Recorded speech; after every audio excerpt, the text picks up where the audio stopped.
늘어나는 배달 수요에 대응하기 위해서 배달 등 영업용 이륜차의 보조금을 우선 지원할 방침이라고 설명했습니다.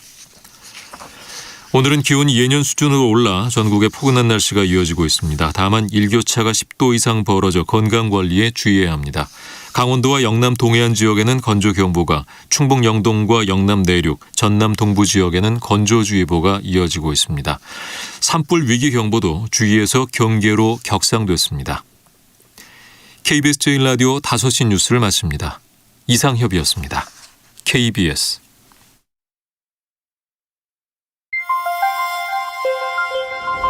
대한민국 중심 채널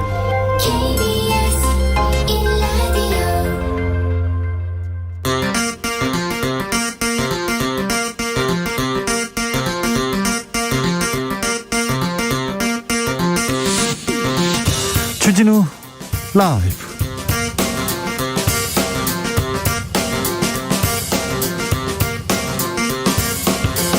(2022년 2월 28일) 월요일입니다. 안녕하십니까, 주진우입니다. 윤석열 안철수 후보 단일화가 무산된 후 책임 공방 뜨겁습니다. 윤 후보 측에서는 전부 다 내줬다, 합의안 거부했다. 안 후보 측에서는 간청에서 손 내밀었더니 손목 내리쳤다, 이렇게 얘기하고 있습니다. 윤석열 후보는 기자회견을 열어서 단일화 협상 일지와 문자 메시지를 공개했는데요. 안 후보 측에서는 허위 조서를 보는 것 같다면서 받아쳤습니다. 대선은 앞으로 9일 남았는데 단일화 무산은 대선에 어떤 영향을 미칠까요? 정치적 원의 시점에서 분석해 보겠습니다. 정치개혁은 안철수의 꿈이자 심상정의 소망이다, 함께하자. 민주당 이재명 후보가 쏘아올린 정치개혁안, 안철수 후보는 진정성 있다면 의총에서 당론으로 의결하라, 이렇게 제안했는데요. 민주당이 정치개혁안을 당론으로 추인했고요, 실천으로 보여주겠다고 답했습니다. 윤석열 후보는 정치쇼라고 비난했는데 민주당의 정치개혁안 과연 다를까요? 과연 어떻게 다른지 이탄희 의원과 알아보겠습니다. 러시아의 우크라이나 침공 닷새째, 키예프는 폭격으로 건물이 파손되고 어린이들의 목숨 위협받고 있습니다.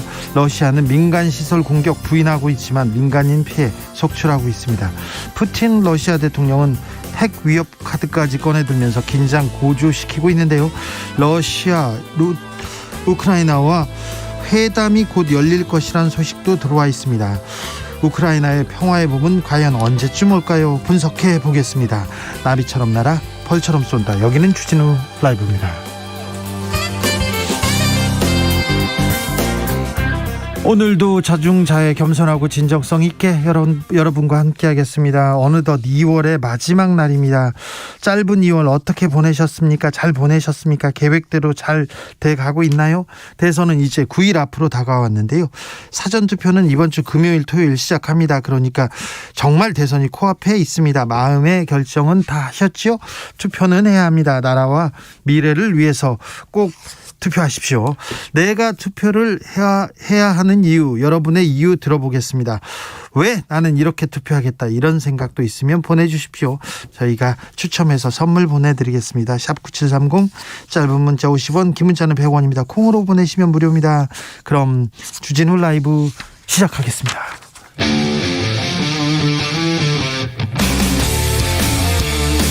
탐사보도 외길 인생 20년. 주 기자가 제일 싫어하는 것은?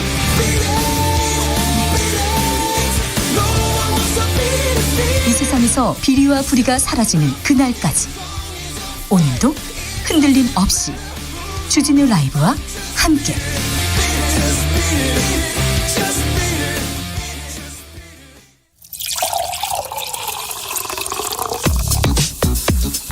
진짜 중요한 뉴스만 쭉 뽑아냈습니다. 주 라이브가 뽑은 뉴스 주스. 정상근 기자, 어서 오세요. 네, 안녕하십니까. 코로나 상황 살펴볼까요? 네, 오늘 코로나19 신규 확진자 수는 13만 9,626명이 나왔습니다. 아이고. 어제보다 2만 4천여 명 정도 줄었습니다만 이 주말 검사 건수 월요일 날인데 이렇게 13만 9천 명이면 많네요. 네, 지난주 월요일과 비교해 보면 1.5배에 이르는 수치입니다. 그리고 오늘로 누적 확진자가 300만 명을 넘어섰는데요. 속도도 빠릅니다. 네, 참고로 코로나19가 국내에서 발견된 이후 누적 확진자가 100만 명이 되기까지 748일이 걸렸는데 200만 명이 되기까지는 15일, 그리고 300만 명이 되기까지는 7일 걸렸습니다. 우리나라가 지금 코로나 제일 많이 나오는 거 아니냐 걱정하는 사람들도 있는데요. 다른 나라는 정점에서 내려가고 있고 우리나라는 지금 확진자가 많이 나옵니다. 그런데 우리만 이거 방역 실패한 거 아니냐 이렇게 생각하는 사람들도 있습니다. 한국은 지금 300만 명 넘어섰는데요. 다른 나라는 미국은 7,800만 명 확진자가 나왔고요. 프랑스는 2,200만 명입니다. 영국 1,800만 명, 독일 1,400만 명, 일본 495만 명, 이스라엘도 300만 명 넘었습니다. 사망자도 미국은 94만 명이고요. 프랑스 13만 명, 영국 16만 명, 독일 12만 명, 일본은 2만 3천 명인데 우리는 지금 8천 명을 넘어섰네요. 프랑스 인구가 6,500만 명 정도 되는데 2,200만 명 지금 확진자가 나왔어요. 영국은 6,800만 명 인구 중에 1,800만 명, 우리는 5,100만 명이 넘는 인구인데 지금 300만 명입니다. 빨리 여기서 이게 꽁꽁 조여서 사회적 거리두기 해서 코로나 이제 기울기를 빨리 꺾어야 될 것 같습니다. 정부가 방역 패스 일시 중단하기로 했습니다. 네, 정부는 내일부터 식당, 카페 등 다중이용 시설에서 방역 패스를 일시 중단한다라고 밝혔습니다. 확진자 급증에 따른 보건소 인력난을 해소하기 위한 조치라고 하는데요. 네. 그리고 내일부터 3천여 명의 중앙부처 공무원을 순차적으로 보건소에 파견하는 한편 이 군 인력 1,000여 명도 이번 주 내에 보건소에 투입하기로 했습니다. 확진자가 너무 많이 나와서 보건소가 지금 너무 큰 하중, 너무 업무가 많습니다. 그래서 지금 정부에서 이렇게 긴급하게 비상 투입하기로 했습니다. 대선 이야기로 넘어가겠습니다. 윤석열 후보가 어제 기자회견을 열었어요. 단일화 협상 결렬됐다고 직접 밝혔어요. 네, 어제 오후 윤석열 후보는 경북 유세 일정을 전격 취소한 뒤 긴급 기자회견을 열고 안철수 국민의당 후보와의 단일화 협상이 결렬됐다라고 밝혔습니다. 그리고 이 과정에 대한 자세한 설명을 곁들였는데요. 이에 따르면 이 자신의 최측근인 장제원 의원과 이 국민의당 이태규 의원이 각 후보의 전권을 위임받아서 어제 새벽까지 협상을 벌였고, 안철수 후보 측이 완주 철회를 위한 명분을 더 제공해달라고 요구해서 자택 방문 등을 제안했지만 안철수 후보가 답을 주지 않았다라고 했습니다. 이에 추가 협상을 통해서 윤석열 후보가 공개 회동을 제안하는 기자회견을 열기로 했는데 갑자기 안철수 후보가 결렬 통보를 했다라는 것이 윤석열 후보의 주장입니다. 안철수 후보 쪽에서는 무슨 전권을 받은 사람이 뭐고 이게 무슨 내용인지 모른다 이렇게 얘기하는데, 그런데요. 윤석열 후보가 기자회견하면서 협상일지를 이렇게 깐다 협상일지를 이렇게 공개했는데 제목이 좀 놀랍더라고요. 네, 노컷뉴스는 윤석열 후보가 공개한 안철수 후보와의 단일화 협상 과정을 담은 이른바 단일화 협상 일지에 결렬을 미리 대비한 듯한 정황이 있었다라고 보도했습니다. 국민의힘 측이 배포한 협상 과정 자료의 이 초기 파일 제목이 정리해서 못 만나면 깐다라는 거였습니다. 깐다. 노컷뉴스는 안철수 후보와 단일화 사안을 정리해서 만나지 못하면 그동안의 협상 경과 일지를 깐다라는 의미로 해석을 했습니다. 그렇게 보이네요. 하지만 국민의힘은 이 해당 파일은 2017년 작성된 표 양식을 기반으로 했으며 이 문서 작성자가 시간이 촉박해서 해당 파일에 덮어쓰기를 하면서 발생한 우연이자 해프닝이라고 설명했습니다. 아유, 또 뭐 이걸 또 우연이라고 하면 좀 그렇네요. 아무튼 네, 우연이라고 하자고요. 근데 아무튼 깐다. 협상을 해보고 안 되면 일단 깐다. 이런 걸로 좀 생각이 드네요. 안철수 후보와의 단일화가 무산된 것 같습니다. 그랬더니 국민의힘에서 총공세에 나선 것 같습니다. 네, 이 국민의힘 핵심 관계자 발로 이 국민의힘이 국민의당에 이 집권 시 인수위 단계부터 이 대등한 자격의 공동 인사권을 부여하는 방안을 제시했다라는 취지의 보도가 이어지고 있습니다. 이것이 양측이 지난 주말 합의한 내용이라는 건데요. 이 국민의힘 핵심 관계자라는 사람은 그 윤석열 후보가 더 내줄 것이 없을 정도로 다 내줬다라고 주장했습니다. 그리고 국민의힘은 안철수 후보 측이 서울, 부산, 인천시당위원회는 양측 인사가 공동위원장을 맡도록 하고 최고위원 2명에 대한 지명권, 그리고 당 싱크탱크의 여의도 연구원장 임명권도 달라는 요구를 했다, 이렇게 주장을 했습니다. 그리고 이 요구도 수용을 했는데 안철수 후보가 이해하기 어려운 이유로 걷어찼다며 이 민주당 이중대 노릇을 선언했다고 이 핵심 관계자가 연합뉴스와의 인터뷰에서 주장했습니다. 국민의당에서는 이게 무슨 소리냐 강하게 반발하고 있습니다. 네, 국민의당은 특히 윤석열 후보가 협상 과정을 공개한 것을 두고 이 책임 회피를 위해서는 어떤 짓도 할 수 있는 신뢰하기 어려운 세력이란 점이 확인됐다라고 주장했고요. 네. 철저한 보완을 요청한 것은 윤석열 후보 측이었는데 뜻대로 되지 않자 일방적으로 까발렸다라고 비난을 했습니다. 깐다를 또 까발렸다로 받았습니다. 네, 또 협상 일지는 마치 수사기관의 허위 조서를 보는 느낌이었다라고 주장하기도 했는데요. 허위 조서. 네, 이태규 총괄선대본부장은 공동정부를 구성하는 데 있어서 인수위 문제, 또 행정부 운영 문제, 정당 간의 문제, 합당 등에 대해 윤석열 후보가 가진 구상을 우리가 들은 것이다라며 이 들은 내용을 안철수 후보께 말씀드린 것이지 합의가 아니다라고 선을 그었습니다. 들은 내용을 가지고 말한 건데 무슨 전권 대리인이었냐, 뭐 전권을 가졌나, 여기에 대해서 국민의힘에서는 전혀 동의하지 않고 있어요. 네, 안철수 후보도 윤석열 후보 측의 요청으로 만남을 가졌을 뿐 이 전권 대리인 간의 협상이 아니었다라고 주장했습니다. 이와 함께 윤석열 후보 지지자들이 자신에게 3만여 개가 넘는 문자를 보내고 있다면서 이것이 협상 파트너의 태도인지 의문이라고 주장했습니다. 여기에 또 윤핵관 등장, 또 논란이 되고 있어요. 네, 윤석열 후보가 전권을 주고 협상케 했다는 장제원 의원을 두고 정치권에서 논란이 이어지고 있습니다. 장제원 의원이 아들 관련 논란에 지난해 선대위 직책을 그만뒀는데, 그렇죠, 물러났잖아요. 네, 가장 중요한 실무 협상을 직책이 없는 사람이 전권을 도맡았다라는 게 민주당의 비판 요지입니다. 국민의힘 측은 협상이란 건 서로 가장 잘 알고 또 신뢰를 바탕으로 일을 되게 만드는 인사가 담당하는 것이다라고 말했습니다. 민주당은 정치개혁안을 당론으로 추인했습니다. 네, 민주당은 어제 의원총회를 열고 송영길 대표가 발표한 이른바 다당제 연합정치 관련 법안을 당론으로 채택했습니다. 국회의원 연동형, 권역별 비례대표제, 위성정당 방지, 기초지방선거 3인 이상 중대선거구제 도입 등 이 비례성 강화를 위한 안건들입니다. 네. 또 5년 단임 대통령제를 4년 중임제로 바꾸고 이 대선 결선 투표제 도입을 위한 개헌을 추진하는 내용 담겼다고 합니다. 국무총리 국회 추천대 등도 담겼다고 하는데요. 네. 민주당은 우리 잘못에는 눈 감는 내로남불 정치, 위성정당으로 선거개혁을 시종지킨 승자독식 정치 등 민주당이 먼저 반성한다라고 밝혔습니다. 이 문제에 대해서는 이탄희 의원하고 2부에서 자세히 이야기 나눠보겠습니다. 김종인 전 국민의힘 총괄선대본부장이 이재명 후보와 손을 잡을 것 같다는 보도가 나오기도 했습니다. 네, 민주당 이재명 후보가 어제 이 김종인 전 총괄 선대위원장에게 이 선대위 공동 국가 비전위원장을 맡아줄 것을 제안했다라고 합니다. 그랬더니요. 네, 이와 관련해서 김종인 위원장이 숙고하는 중이라고 민주당 측 관계자들이 밝히고 있습니다. 김종인 위원장이 민주당에 그리고 이재명 후보의 손을 들어줄까요? 이것도 참 궁금합니다. 국민의힘에서는 대장동 총공세 이어가고 있습니다. 네, 김은혜 국민의힘 공보단장은 오늘 이 정영학 회계사와 남욱 변호사의 녹취록을 공개하면서 이재명 후보가 대장동 몸통이라고 주장했습니다. 해당 녹취는 2013년 4월 이루어진 건데요. 이 정영학 회계사와 남욱 변호사 간 통화 녹취 내용입니다. 네. 이 녹취에는 남욱 변호사가 유동규 전 본부장이 자신에게 이 본인이 시장님을 설득할 수 있다라는 말을 했고 이 포장해서 시장님에게 던져만 주면 된다라는 말을 했다고 주장하는데요. 시장님도 그림까지 그려가면서 1,000억만 있으면 되잖아라고 말을 했다. 이렇게 남욱 변호사가 주장했습니다. 그런데 남욱, 정영학, 김만배 이런 녹취록 믿을 수 없다고 국민의힘에서 얘기도 했었는데요. 아무튼 녹취록을 기반해서 폭로 이어갔습니다. 선거 자금 얘기까지 나왔어요.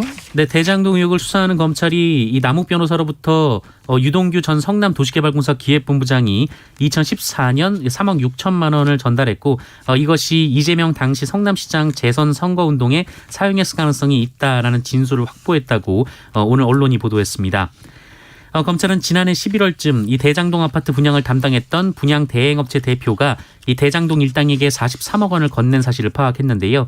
이 중에 3억 6천만 원이 유동규 씨 쪽으로 흘러갔다는 게 이 남욱 변호사의 진술이라고 합니다. 남욱 변호사가 뭐라고 얘기했습니까? 보도에 따르면 남욱 변호사는 이 돈을 어디에 사용했는지는 알지 못한다라면서도 하지만 시기상으로 이재명 시장의 재선 선거 자금으로 사용했을 것으로 추정한다라고 밝혔다고 합니다. 이에 대해 이재명 후보 측은 허무맹랑한 얘기라고 일축했습니다. 돈을 어디서 썼는지는 모르는데 시기상 선거 기간이었다 이 얘기네요. 네, 알겠습니다. 네, 지켜보겠습니다.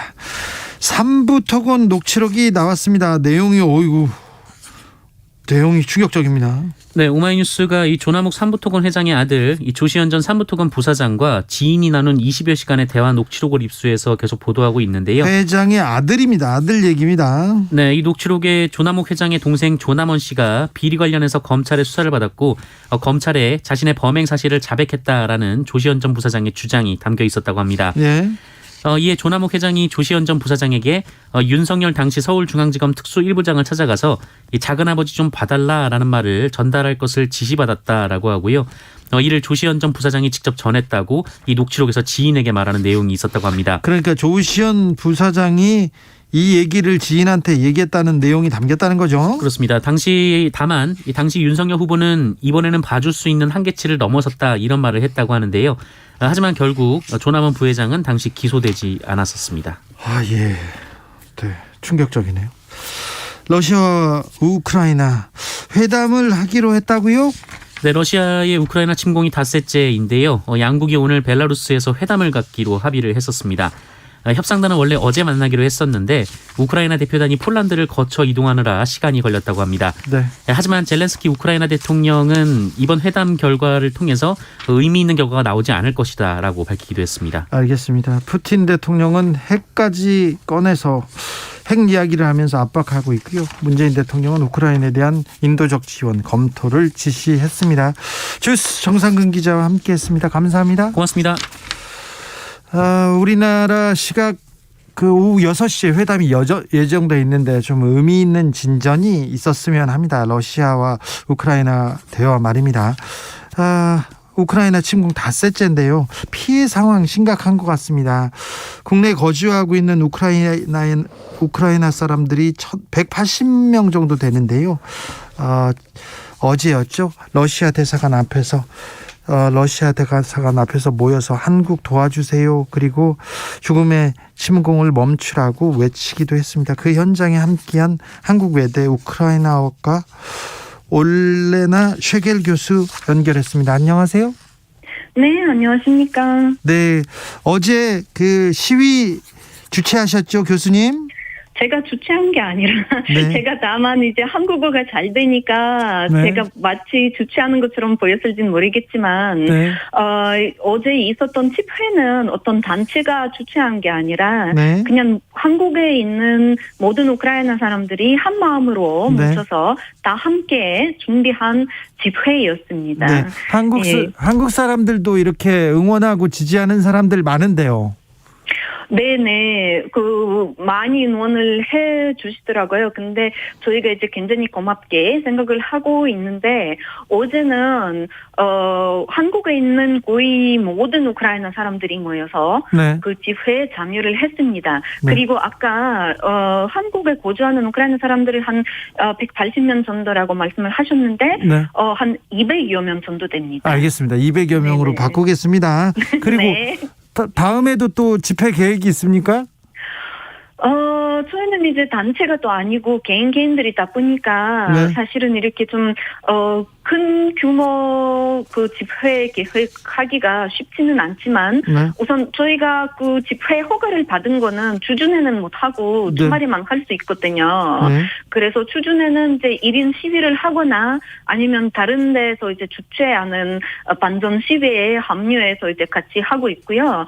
주말에는 그러니까 이번 주 일요일 11시에 같은 곳에서 지금 그 집회를 열 예정인데 아직은 확정된 게 아니라서 대사관 홈페이지나 아니면 이제 그 한국에 체류한 우크라이나 사람들의 페이스북 홈페이지에서 네. 이제 확정이 되면 그 정보를 공개하겠습니다. 네, 알겠습니다.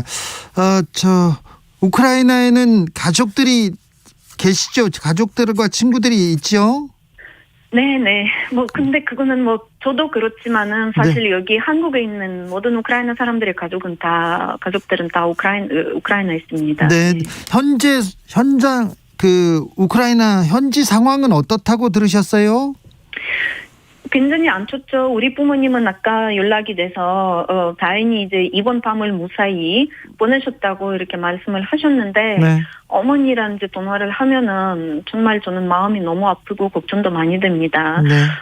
목소리도 들리시고 또 정말 아주 작은 소리에는 너무 민감하셔서 이게 폭격 소리라고 생각하시니까 이제 정말 그런 목소리를 들으면은 말로 할 수 없는 그런 감정을 느끼는 건데 어떻게 설명해야 되는지 모르겠네요.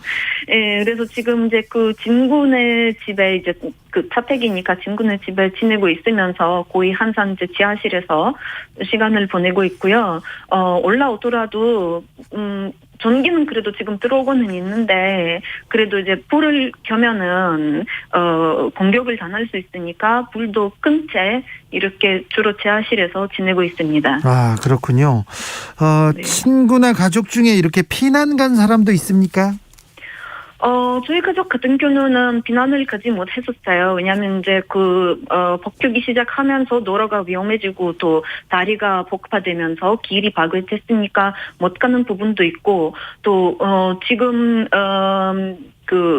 비난 갈 수 있는 길은 우크라이나 서부인데요. 네. 우크라이나가 이제 땅이 넓다 보니까 우리 부모님이 서부까지 가시려면은 이제 기름이 필요한데 지금 가지고 계시는 기름은 그 길에 반밖에 못 가는 겁니다. 예. 네, 그래서 우선은 안 움직이는 게 더 안전하다고 파악을 하셔서 기업 근처에 계속 계시는 겁니다. 네. 네. 러시아가 지금 우크라이나를 침공한 거죠. 전쟁을 일으킨 거죠. 그러네요. 네. 네. 러시아가 전쟁을 일으켰는데 왜 전쟁을 일으켰다고 보십니까? 참, 정말 왜 전쟁을 일으켰을까요? 네. 전쟁이야말로 없어야 되는 건데. 그러니까요. 정말 이거는 어떻게 보면 이제 푸틴의 제국주의 집착으로 설명할 수 있을 건데요. 네. 이제 많은 분들은 나토 확장 때문에 네. 러시아가 이제 안보 우려가 돼서 우크라이나를 결국에 공격했다 이렇게 이제 말씀하시는 분들이 계시는데 저는 조금 다르게 봅니다. 왜냐하면 예. 이제 우크라이나는 90년대부터 나토와 협력을 이어왔지만은 협력이란 가입이란 굉장히 다른 거거든요. 네. 협력은 이제 수십 년 동안 이어지면서 결국에는 가입이 안 이루어질 수도 있거든요. 네. 그래서 그 당시에는 우크라이나 가입 가능성도 굉장히 낮았고 우크라이나 내에서도 나토 가입 반대하는 사람들도 꽤 있었습니다. 네. 하지만 중립국이었던 우크라이나를 러시아가 2014년에 공격했었잖아요. 예. 그래서 그러면서 그 당시에는 이제 국제사회의 반응이 또 소극적이었고, 네. 그러면 이제, 러시아가 이제 우크라이나를 공격하는 시간이 길어질수록 전쟁이죠. 전쟁이 지날수록 우크라이나 사람들은 나토에 가입해야지 우리의 안보가 보장을 받을 수 있는 거구나라는 생각을 많이 갖게 되었어요. 그래서 2019년 2월 달에 우크라이나 헌법이 개정되면서 우크라이나에 그것도 나토 가입하겠다라는 말이 아니라 우리의 외교 정책의 큰 방향은 나토 가입을 목적으로 하고 있다라는 문구가 우크라이나 헌법의 주가 된 겁니다. 하지만 이제 잘 아셔야 되는 거는 이 문구는 러시아와 5년 넘게 이제 전쟁을 하고 있었을 그 시점에 우크라이나 헌법의 주가 된 사안입니다. 네. 그래서 러시아가 지금 나토 때문에 이러고 있다라는 그런 핑계는 정말 근거가 없는 그런 말이라고 보고 있습니다. 말 그대로 푸틴이 구소련 부활을 하고 싶어서 그러고 지금 있는 거고요. 구소련뿐만 아니라 지금 스웨덴하고 핀란드한테도 나토에 가입하면 혼날 줄 알아라라는 그런 식의 압박까지 지금 넣고 있는 상황입니다. 네. 곧 러시아하고 우크라이나 회담을 시작한다는데 회담에서 좀 좋은 결과가 나올까요? 회담으로 전쟁을 멈추게 할 수 있을까요? 참 그럴 가능성이 높지 않아 보입니다. 왜냐하면 이제 잘 아시겠지만 젤렌스키 대통령도 큰 기대를 하고 있지 않는다 이렇게 얘기를 했었고요. 실제로는 이제 러시아가 그 회담에 참여를 했을 때 회담에 참여를 했을 때 어떤 조건들을 요구할 건지 한번 들어봐야 될 건데 러시아야말로 주로 이제 협상이 아니라 일반적인 이제 한복을 요구할 가능성이 높기 때문에 우크라이나는 한복을 절대로 받아들일 수 없는 겁니다. 네. 대통령도 아마 받아들이지 않을 거고 우선 무엇보다도 국민들이 받아들일 수 없는 상황입니다. 네. 양성근님께서 무도한 러시아의 우크라이나 침공 규탄에 동참합니다. 우크라이나의 처절한 항전에 지지의 마음을 보탭니다. 어떻게 도울 수가 있을까요? 한국에서 이렇게 우크라이나 사람들 응원하는 사람들이 많습니다. 우리가 한국에서 어떻게 조금 도울 수 있을까요? 네, 정말 많은 응원들이 이루어지고 있습니다. 우크라이나 사람들은 굉장히 고맙게 생각을 하고 있고요. 사실은 제가 오늘 새벽 3시쯤에 우리 어머니랑 이제 그 통화를 하면서 한국 분들이 이제 응원을 많이 보내주신다 이렇게 이제 어머니 마음은 좀 위로하려고 이런 말씀을 드렸는데 어머님이 이제 거의 울먹이면서 그런 마음은 정말 감사하지만 우리한테 지금 필요한 거는 전투기와 무기입니다. 그렇게 말씀하셨어요. 왜냐하면 그 얘기하기 직전에 어머니는 그런 얘기를 하셨어요. 지금 우크라이나에서 그 계엄령이잖아요. 그러면 이제 날이 어두워지면은 밖에 나가면 안 되는 상황입니다. 네. 그러면 이제 우크라이나 사람들은 밖으로 안 나가는데 이게 그 집에 숨어 있다가 밖에 다니는 사람이 있으면은 그게 이제 러시아군일 가능성이 높은 겁니다. 근데 지금 우리 부모님이 이제 계시는 집에 우리 가족뿐만 아니라 이제 다른 노부부 가족 2개도 있어요. 예. 그러면 이제 노인 남자 3명인데 그 사냥총 하나 가지고 있어요. 그래서 밖에서 이제 이상한 사람 2명이 보여서 우리 아빠를 포함한 이제 나머지 그 2사람이 같이 이제 모여서 그 총 들고 이제 나가셨는데 잡지는 못했어요. 그래서 그 얘기하고 난 뒤에 우리 엄마는 우리가 이제 우리 아버지하고 이제 다른 분들은 그 이상한 사람들을 이제 그 잡으러 나가셨는데 그 사람들은 소총이나 이런 거 가지고 있었다면은 어떻게 했을까? 우리는 무기는 하나도 없다. 싸우려고 하는 의지가 강한데 싸울 무기가 없으니 어떻게 싸울 수 있나? 그래서 이제 그런 계속 이제 폭격이 이루어지고 있으니까 우리도 이제 러시아 이제 그 공군을 막을 수 있는 그런 공군이 더 필요한 거고 그런 말씀을 하시니까 저는 정말 마음이 아팠죠. 네, 네. 근데 지금 이제 그 한국에서는 할 수 있는 그런 조치가 무엇이 있을까 이렇게 말씀을 하셨는데, 네. 뭐 한국 정부는 잘 대응할 거라고 믿고 있습니다. 기대하고 있고요. 근데 지금 오늘 보니까 조금 정확하지 않거나 아니면 이제 정말 오보가 들어가는 그런 뉴스들이 군데군데 좀 나오고 있는데요. 어떤 오보가요? 그러니까 예를 들어서 그러니까 어제 그 집회에 관한 뉴스도 네. 어떤 일부 언론에서 우크라이나와 러시아의 공동 집회 같이 했다 이런 식으로 이제 잘못된 보도가 나오고 있습니다. 예. 우크라이나 사람들은 러시아 사람들이랑 절대로 같이 변화 시위를 하지 않아요. 러시아 사람들 자기네들끼리 하고 싶다면은 우리는 말리지 않지만은 우리 입장에서는 그 사람들이랑 같이 한다는 거는 2차 대전 때 나치들이랑 같이 한다는 거랑 똑같은 겁니다. 그래서 어떤 이제 그 시위자들은 러시아 사람인데 우크라이나 사람으로 자기소개를 하는 사람도 있고 근데 우리가 어제 집회를 열었는데 거기서는 러시아 사람은 단 한 명도 없었습니다. 알겠어요. 우리는 러시아 사람들랑 같이 안 합니다. 네. 러시아에서도 전쟁을 반대하고 우크라이나를 지지하는 사람들은 있죠. 있는데 네. 우선은 지금 한국에 있는 우크라이나 공동체보다 러시아 사람들이 훨씬 더 많은데 많죠. 네. 예, 근데 어제 과연 몇 년이 그 집회에 나왔었을까요? 몇 년 안 됐었거든요. 그리고 깊이 얘기를 해보면은 이제 그 사람마다 물론 이제 그 반대하는 이유가 다르지만 보면은 이제 자국민들의 피를 흘리는 거를 싫어해서 뭐 반대하는 사람들도 있고 심지어 예. 이 사람들한테 정말 그러니까 그 반 푸틴일지 몰라도 친우크라이나는 아니거든요. 알겠습니다. 그 사람들한테 크림반도가 어느 나라의 영토냐 물어보면은 대부분은 답변을 피할 겁니다. 예. 그래서 하여튼 이런 우리나라가 지금 러시아로부터 공격을 받고 있는 상황에서는 우리는 러시아 사람들이랑 함께 할 수가 없습니다. 알겠습니다. 아무튼 우크라이나 대통령도 시민들도 러시아군에 결사항전하는, 그러니까 맨 주먹으로 막 대항하는 거 보고 놀랍고 감동적이기도 했습니다. 전 세계가 러시아를 규탄하고 있습니다.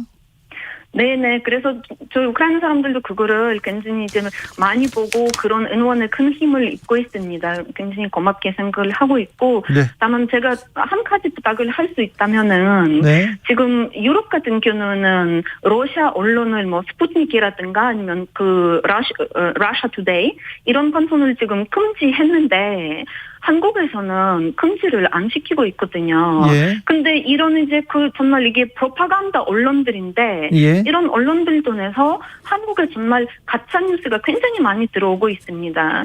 그래서 바라는 게 있다 하면은 우선 그런 이제 가짜 뉴스를 퍼뜨리는 러시아 분돈 언론들을 어떻게 좀 막을 수 있었으면 굉장히 고맙게 저희가 이제 생각을 알겠습니다. 하겠습니다. 교수님, 저도 고민해 하겠습니다. 네, 감사합니다. 지금까지 올레나 쉐겔 한국외대 교수였습니다. 감사합니다. 네, 감사합니다. 교통정보센터 다녀오겠습니다. 김한나 씨. 네, 지금 도로 곳곳으로 사고 소식들이 잇따르고 있는데요. 먼저 서울 시내 올림픽대로 공항 방면 동작대교 남단 부근에서 사고가 났습니다. 1차로가 막혀 있어서 영동대교부터 한강대교 쪽으로 여파받고 있고요. 분당 수서로 청담대교 방면으로는 복정에서 수서 쪽으로 사고가 나서 1차로가 막혀 있는 상황입니다. 고속도로에서는 수도권 제일순환고속도로 판교에서 구리 방면 송파 부근 5, 6차로에 걸쳐서 작업을 하고 있습니다. 송파 나들목 부근에서 3km 밀리고요. 이후로도 하남분기점부터 토평 나들목까지 어렵습니다. 영동고속도로 인천 쪽으로는 서안산 부근에서 사고를 처리하고 있습니다. 안산 분기점부터 서안산 나들목까지 5km 여파받고 있고요. 이전에는 동수원에서 광교터널 부근 그리고 북수원 부근에서 부곡 나들목까지 밀립니다. 목적지까지 안전운전 하시기 바랍니다. KBS 교통정보센터였습니다.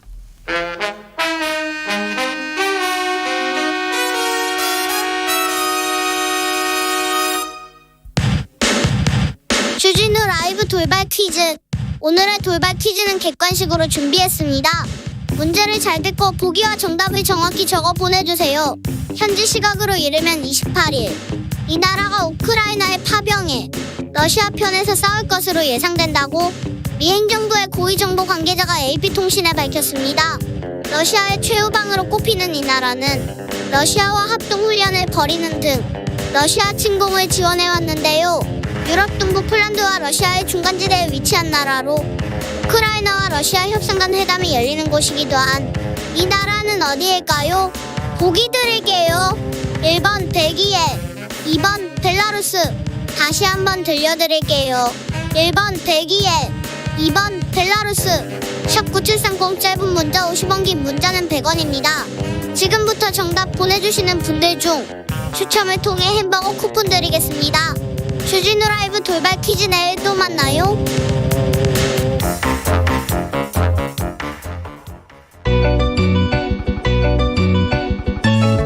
한층 날카롭다, 한결 정확하다, 한편 세심하다. 밖에서 보는 내밀한 분석, 정치적 원의 시점.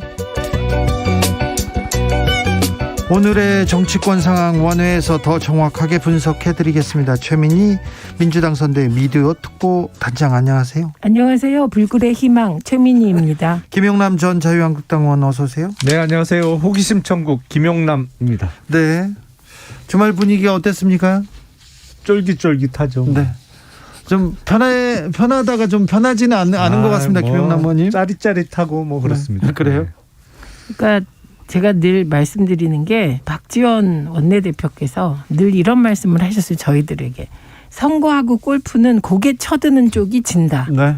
근데 윤석열 후보와 그 주변 윤핵관이 너무 일찍 샴페인을 터뜨렸다고 생각합니다. 그 결과라고 생각합니다. 그러니까 김용남 의원은 계속해서 겸손해야 된다고 하고 네, 단일화해야 된다 계속 얘기하고, 그리고 또 만약에 단일화가 좌절되더라도 상대편을 예우해야 된다는 얘기를 계속 강조했었는데 그게 그러니까 이번에 제가 확인한 건 김용남 의원이 만약에 실세였다면 결과가 이렇지 않았을 것이고 네.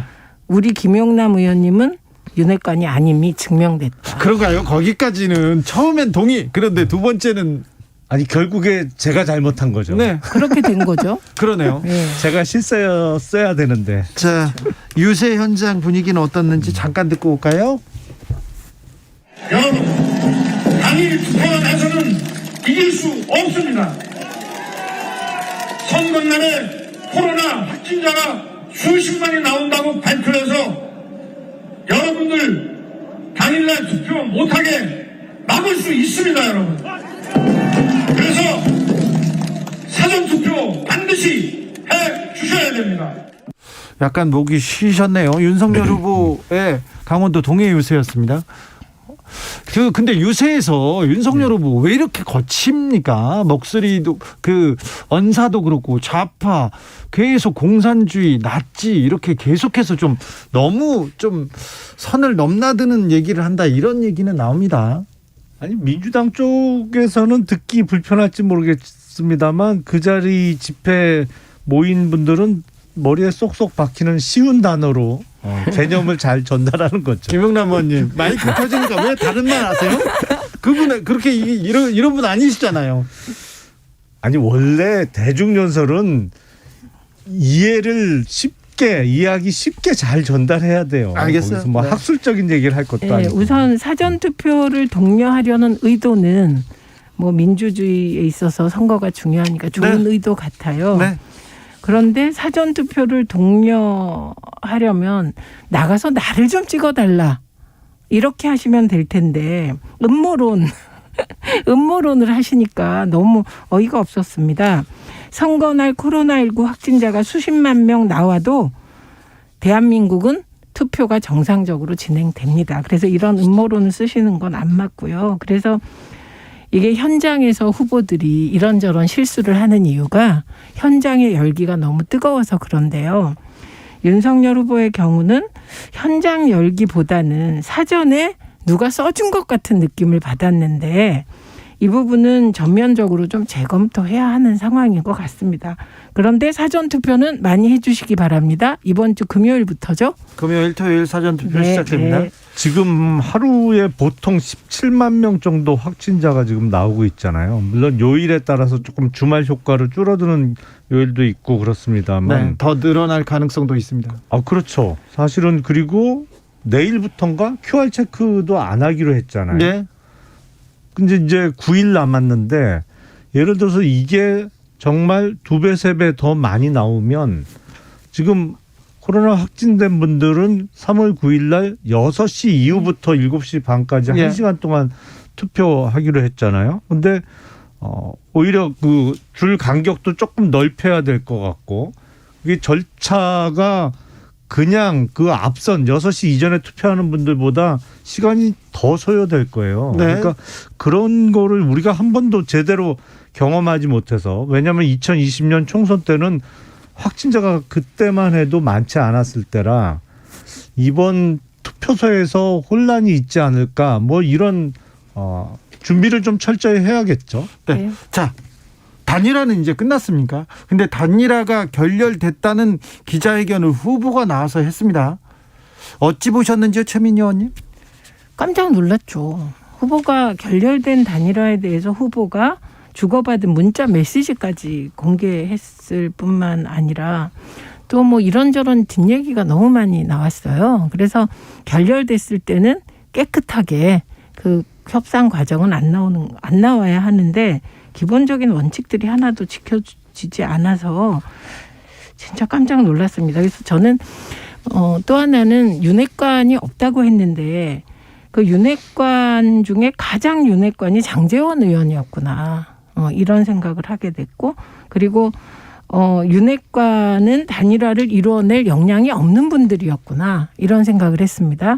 DJP 연합이나 2002년 노무현 후보와 정몽준 후보의 단일화에 대해서 우리가 이런저런 말을 합니다만 DJP 연합은 신들의 연합이었고요. 실제로 그 이후에 공동정부를 했습니다. 그래서 경제 분야와 총리 등은 JP가 담당했고 당시 자민련이 했죠. 예, 나머지는 이제 민주당이 하는 방식이었고요.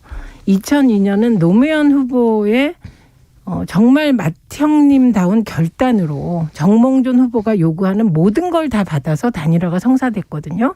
그래서 단일화를 성사시키려면 후보가 어마어마하게 통이 크고 맏형님답거나 아니면 DJP 연합처럼 두 분이 다 단일화의 대상들이 다 신의 경지여야 가능한데 그 윤핵관은 단일화를 이루기에는 역량이 미흡하지 않았나 합니다. 김영남 의원님. 2002년 단일화와 관련해서 당시 정몽준 후보 측의 얘기는 전혀 다른 얘기가 좀 있는 것 같고요. 이번 선거를 앞두고 단일화에 대한 압박을 안철수 후보가 많이 받았다고 하면서 뭐 문자 많이 온 것까지 보여줬습니다만 안철수 후보 못지않게 압박을 받은 사람이 윤석열 후보예요. 왜냐하면 단일화 해야 된다는 요구가 뭐 그 주변 분들뿐만 아니라 전직 의원들 수백 명도 촉구를 했고 또 많은 또 정권 교체를 바라는 분들이 단일화를 꼭 이뤄내라는 압박을 그만큼 많이 받았기 때문에 이 과정에 대해서 적어도 국민들께 설명드려야 될 필요는 있었던 거죠. 그런 의미에서 윤석열 후보가 직접 기자회견을 자청해서 설명을 드렸던 것이고 문제는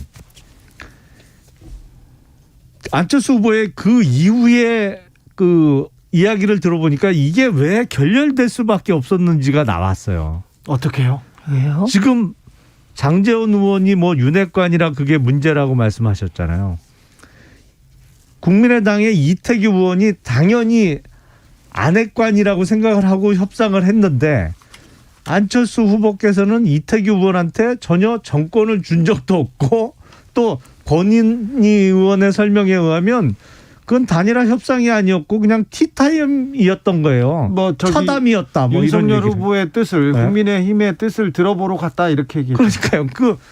아니 그러려면 뭐 하려고 만났어요. 당연히 양 후보를 대신해서 정권을 부여받고 거기서 협상의 결과로 나온 것이 거의 각 후보의 뜻이다 그래서 거기서 종지부를 지을 만큼 권한을 위임받고 나온 거라고 생각을 할 수밖에 없는 상황이었는데 이태규 의원은 차 마시러 나왔다 뭐 이러니까 황당하죠 저희로서는. 아니 차 마시러 나왔다고 하면 또 문제가 될 것 같아서 제가 정정해 드리면 국민의힘의 요청으로 만났고 국민의힘이 얘기하는 협상 조건을 들었다.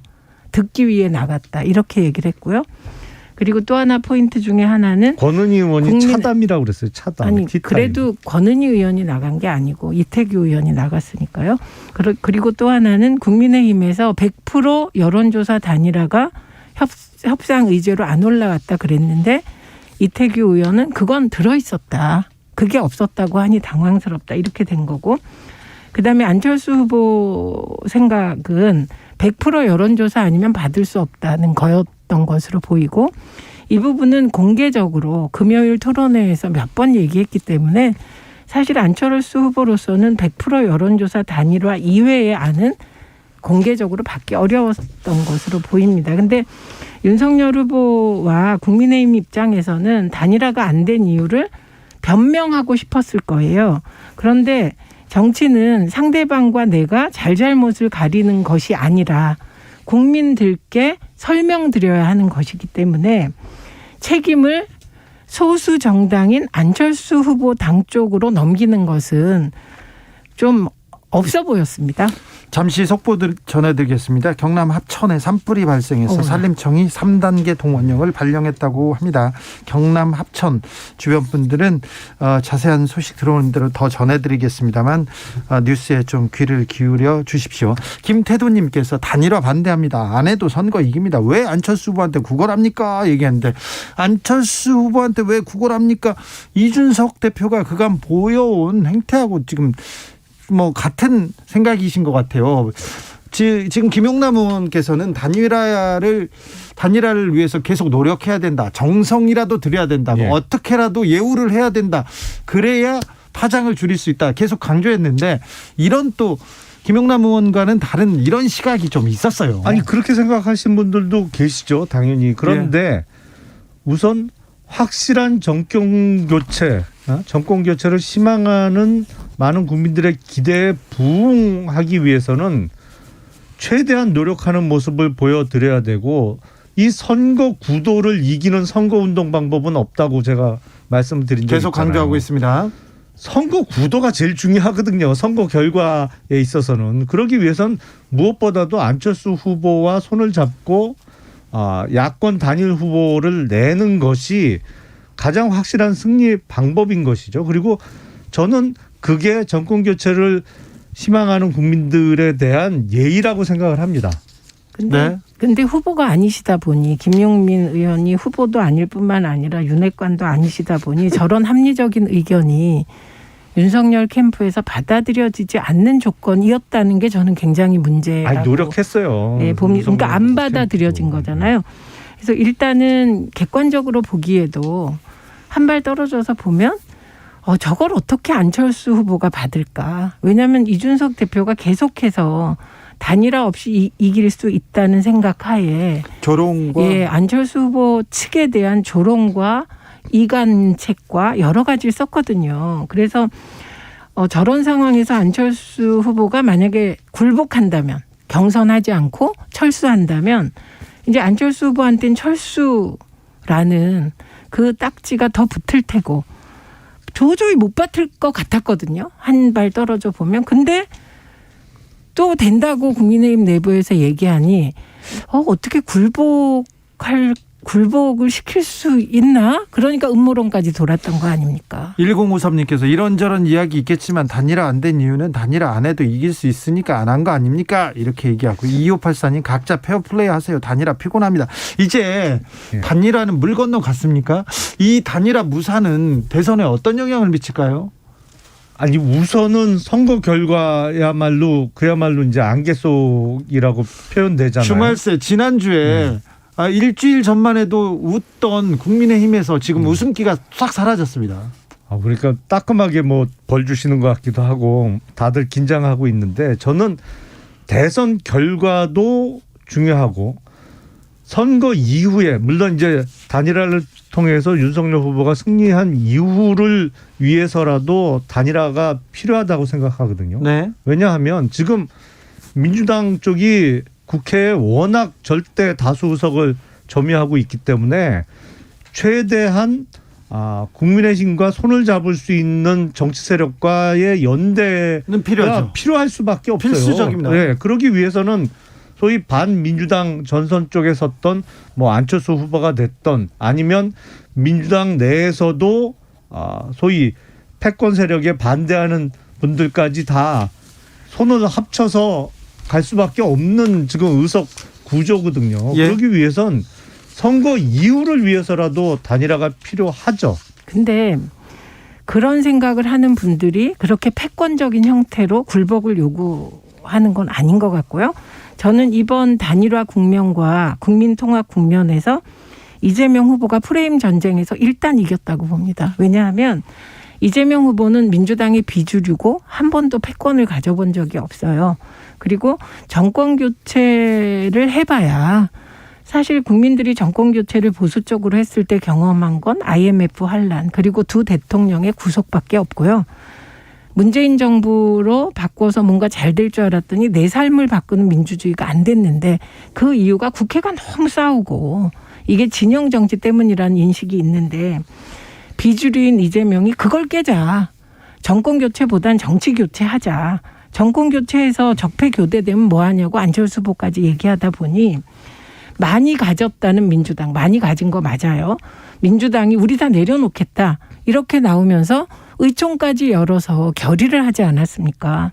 저도 사실 국회에 있으면서 기득권 양당 패권이 작동하는 걸 봤고, 한 번쯤은 다당제로 좀 이렇게 협의의 정치를 해봤으면 좋겠다는 생각이 있어서 이번에는 민주당이 국민통합과 내려놓기, 이 부분에서 일단은 점수를 땄다고 봅니다. 민주당에서 정치개혁안을 던졌습니다. 소위 중대선거구제를 통한 다당제로 지금 안철수 후보나 심상정 후보 쪽에 러브콜을 보내고 있는데 이게 좀 시쳇말로 여기에 속아 넘어가면 낚이는 거예요. 낚인다. 아니 그냥 현실적으로 딱 봐요. 지금 민주당이 사실상 민주당 소속이었다가 이런저런 이유로 무소속으로 나와 있는 분까지 하면 180여석이에요. 예. 그리고 호남뿐만 아니라 웬만한 수도권도 지난 총선에서 압승을 해서 수원 같으면 국회의원 의석 5석이 다 민주당 소속이거든요. 네. 근데 3명을 뽑는 중대선거구로 바꾼단 말이에요. 그러면 네.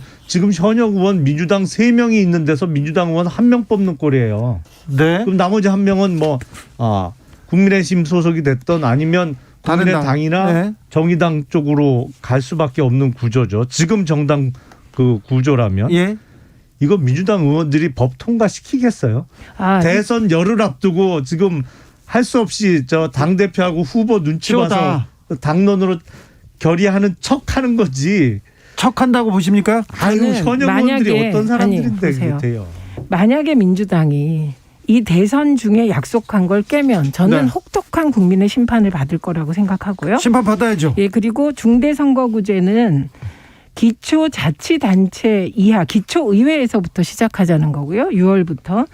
그다음에 국회의원 선거와 관련해서는 연동형 비례대표제를 권역별 비례대표제 가미해서 강화하자는 겁니다.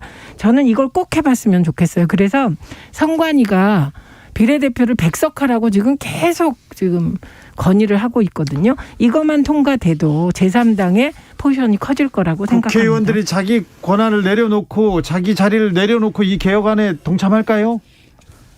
지난번에도 봤잖아요. 20대 국회 마지막에 연동형 비례대표제 도입하자. 그러면서 정의당 꼬셔서 공수처법 통과시키는데 같은 팀으로 해놓고는 결국엔 국힘 핑계를 댔습니다만 거기도 민주당도 비례대표 전문정당 만들어갖고 지금 정의당이 저렇게 당세가 쪼그라든 게 그거 아니에요. 아니 국힘도 만들었잖아요. 아니 그러니까 저희는 미리 얘기를 했어요. 그 연동형 비례대표제 그 의원님. 패스트 트랙으로 해서 그렇게 숫자로 밀어붙여서 의원님. 통과시키면 우리 비례대표 전문정당 만들겠다고 예고를 했었죠. 저희 아니 쪽으로. 의원님 그러면 국민의힘이 반대해도 다수결 원칙에 의해서 통과된 법이라도 내가 반대하니까 안 지키겠다 이겁니까? 그럼 그거는 선거법을 심해 의회주의를 밀어붙인 적이 어디 아니요. 있어요. 최민희 김영남 의회주의를 파괴하시는 최민희 거죠. 정치적 원의 시점 여기서 줄이겠습니다.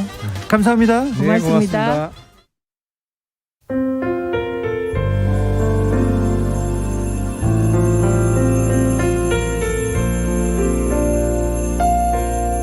KBS 라디오 연중기획 희망충전 대한민국 471번째 이야기.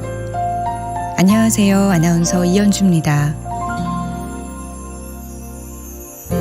엄마, 배고파요. 밥 주세요. 5살 예준이가 이 간단한 문장을 말할 수 있을 때까지 예준이와 엄마는 참 많은 눈물을 흘려야 했습니다. 폭력적인 남편의 말과 행동은 예준이 엄마뿐만 아니라 아직 어린 예준이를 불안에 떨게 만들었습니다. 정서적인 불안감이 커서 발달 지연이 의심된다는 진단을 받은 예준이. 엄마는 악을 쓰며 소리 지르고 물건을 집어던지며 감정 표현을 하는 예준이를 안고 참 많은 치료센터에 돌아다녔습니다. 엄마의 노력 덕분일까요? 다행히 예준이는 조금씩 안정감을 찾아가고 있습니다. 엄마는 이제 이혼을 선택하고 예준이와 새 출발을 앞두고 있는 상황인데요. 두 사람의 앞날이 눈부신 희망으로 가득 찰 수 있도록 여러분이 따뜻한 응원을 보내주세요. 여러분의 따뜻한 손길이 희망의 빛이 됩니다. ARS 060-700-1580 060-700-1580 한 통화 3,000원으로 희망을 선물해 주세요. KBS 라디오 연중기획 희망충전 대한민국은 초록우산 어린이재단, 인탑스 주식회사 그리고 청취자 여러분과 함께합니다.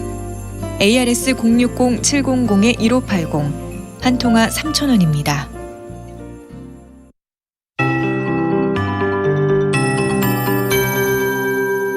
KBS 58분 날씨. 나날이 건조해지고 있습니다. 대기가 건조한 가운데 내일 새벽부터 오전 사이에 전국에 비가 조금 내릴 것으로 보이지만 양이 적어서 특보는 유지될 가능성이 높습니다. 대부분 5mm 안팎의 가랑비 수준이고요. 제주도만 5에서 20mm 정도 오겠습니다. 그런 가운데 강원 산지에는 1에서 3cm의 눈이 쌓이겠습니다. 교통 안전에 유의하셔야겠습니다. 전국의 대기가 이렇게 건조한 가운데 서울의 낮 최고 기온 11.5도로 평년보다 3.4도가 높았고 남부지방은 15도에 육박했습니다. 모레는 북서쪽에서 찬 공기가 유입돼 좀 추워지겠습니다. 기온도 큰 폭으로 떨어져 영하로 내려가겠고요. 바람 또한 강해지겠습니다. 내일 아침 기온은 서울 4도 등 전국적으로 0도에서 10도 분포, 낮 최고 기온은 서울 10도, 강릉 15도, 대구 16도 등 8도에서 17도의 분포를 보이겠습니다. 내일 서해상에 바다 안개가 유입되면서 새벽부터 낮 사이 서해안에는 안개가 짙겠습니다. 인접 교량과 도로에서는 운전하실 때 참고해 주시고요. 모레 새벽 중부와 경북 중심으로 서리가 내리는 곳이 있겠습니다. 또한 모레부터 강원 산지 동해안 등 동쪽 지역과 강원도 전역에 바람이 강해지겠고요. 서해 먼바다의 파도 또한 높아지겠습니다. 또 서해 남해 제주 해상에 안개도 짙겠습니다. 지금 서울의 기온은 10도, 습도는 26%입니다. 강혜종입니다.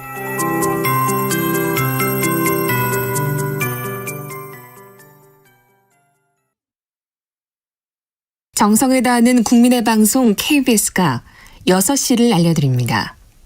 AM 711kHz, FM 97.3MHz, KBS 1라디오입니다. HLKA.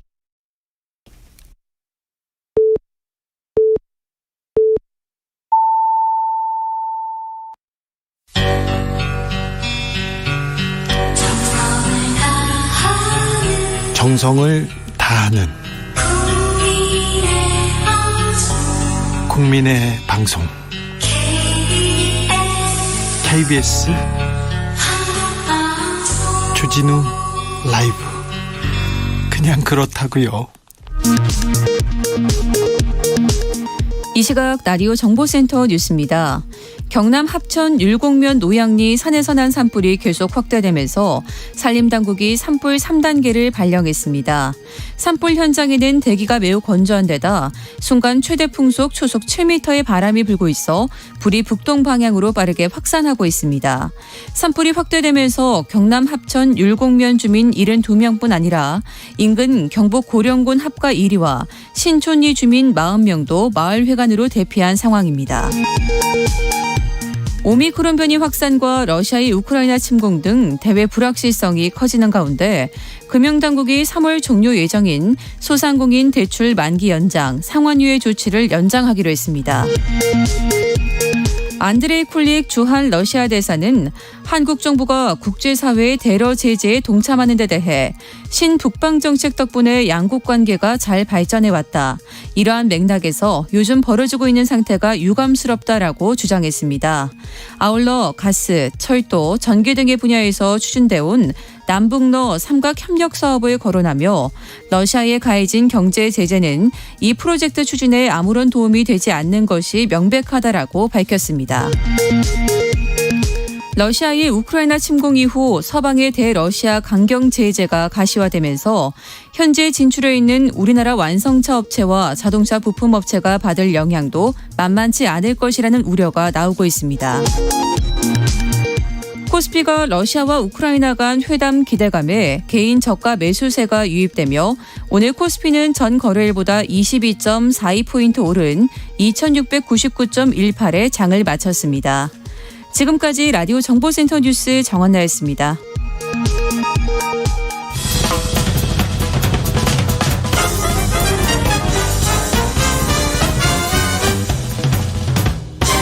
훅 인터뷰. 모두를 위한 모두를 향한 모두의 궁금증 훅 인터뷰.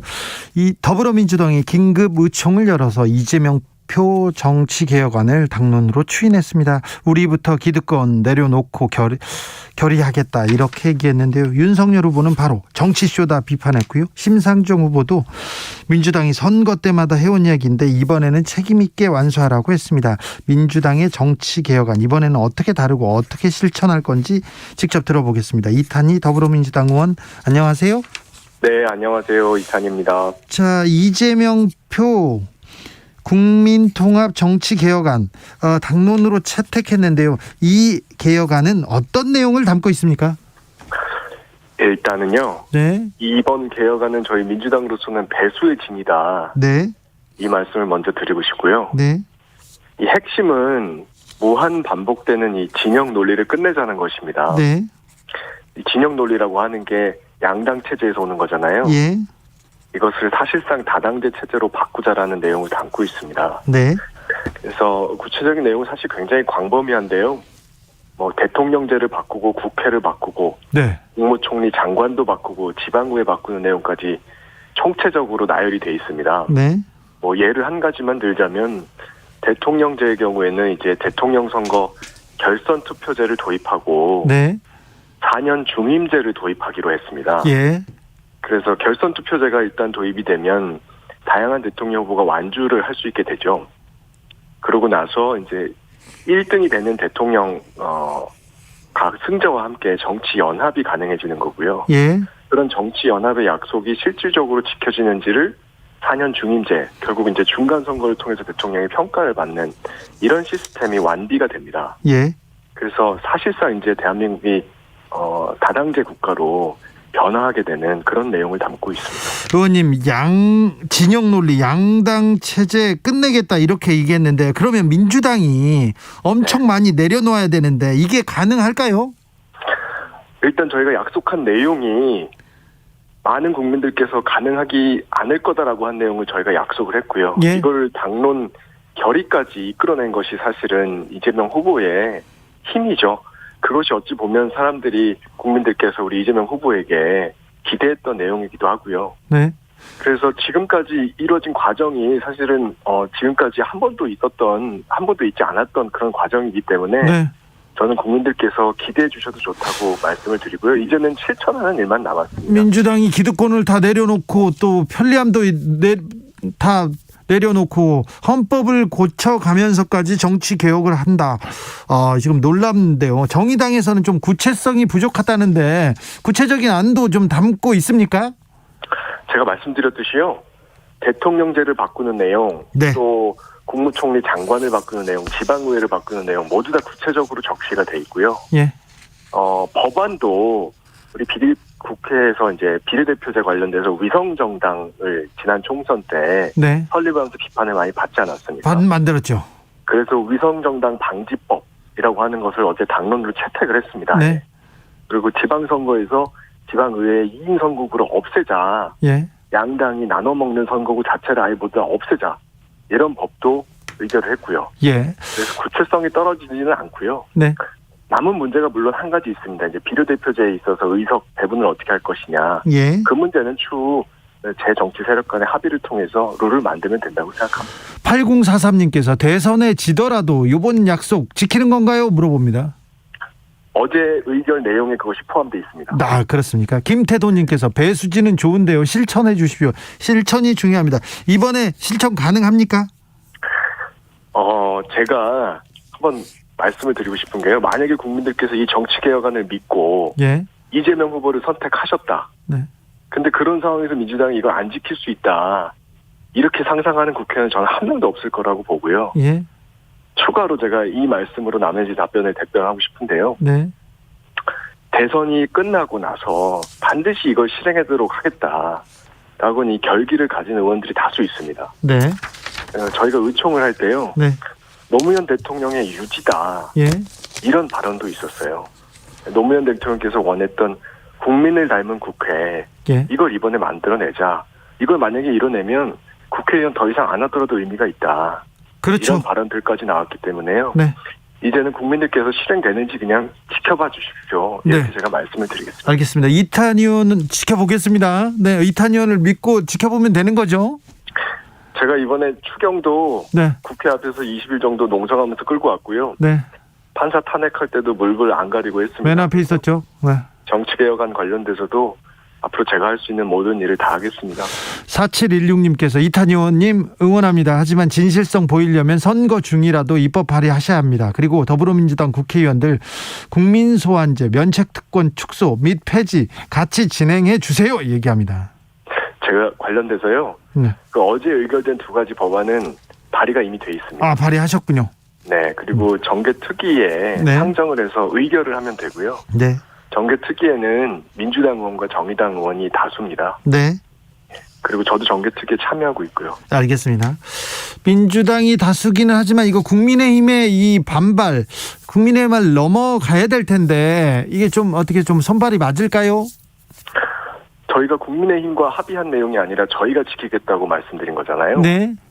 그래서 아까도 말씀드렸듯이 만약에 정치 개혁안을 믿고 이재명 후보를 선택했는데 이 상황에서 민주당이 이걸 안 지킬 수 있는 방법은 저는 없다고 봅니다. 알겠습니다. 개헌하려면 200석 이상 필요한데 이거 그 필요한 동력을 만들 수 있을까요? 제가 이재명이라면 가능하지 않겠습니까? 이렇게 말씀을 드리고 싶어요. 네. 그러니까 한 달 만에 이번 정치개혁안 당론 의결까지 이끌어낸 것도 사실 이게 이재명이니까 가능한 거거든요. 예. 이재명 후보는 우리 민주당의 주류 정치인이 아니었습니다. 예. 그러니까 아웃사이더 변방 장수였죠.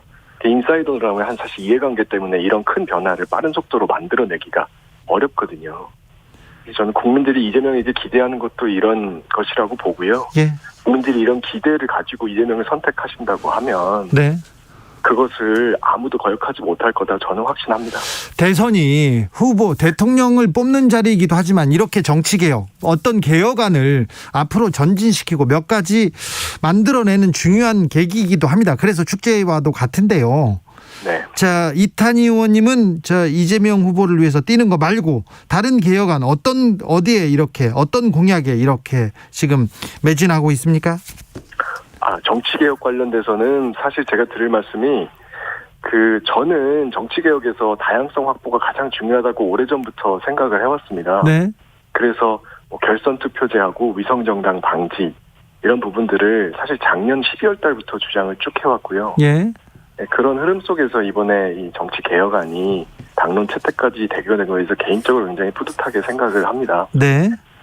그 외에 이제 사실 저한테 기대하시는 부분이 사법개혁 관련된 공약이잖아요. 그렇죠.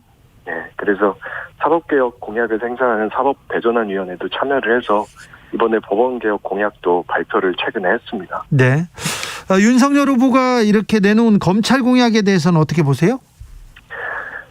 다 말씀을 하고 계시지만요. 검찰 개혁이라기보다는 검찰의 권한을 강화하는 내용으로 되어 있고 그 방향도 사실은 헌정 질서의 기본적인 원리에 맞지 않는 내용들로 구성이 되어 있거든요. 네. 개혁이라고 보기 어려운 공약이죠. 누가 봐도. 예. 그것 때문에 국민들께서 검찰공화국이 되는 거 아니냐 이렇게 우려를 하고 계신 상황이 참 저는 안타깝습니다. 네. 차복수님께서 이거 내각제 개헌인가요? 내각제로 가는 건가요? 이렇게 물어보는데요. 내각제가 아니고요. 대통령제 하에서 대통령 결선 투표제와 4년 중임제를 도입하는 내용이기 때문에요. 네. 이 내용을 두고 내각제라고 평가하는 건 지나친 것이라고 생각하고요. 네. 네.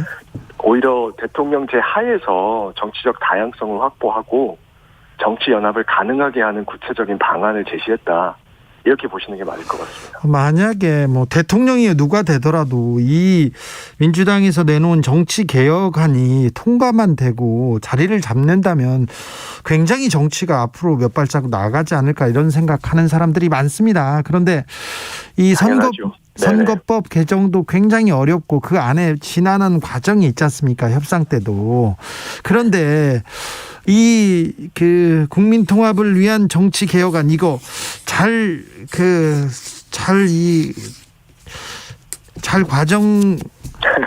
될 수 있을까요? 저는 민주당에서 선거 끝나고 또 이견이 나오지 않을까 이거 걱정이 되거든요.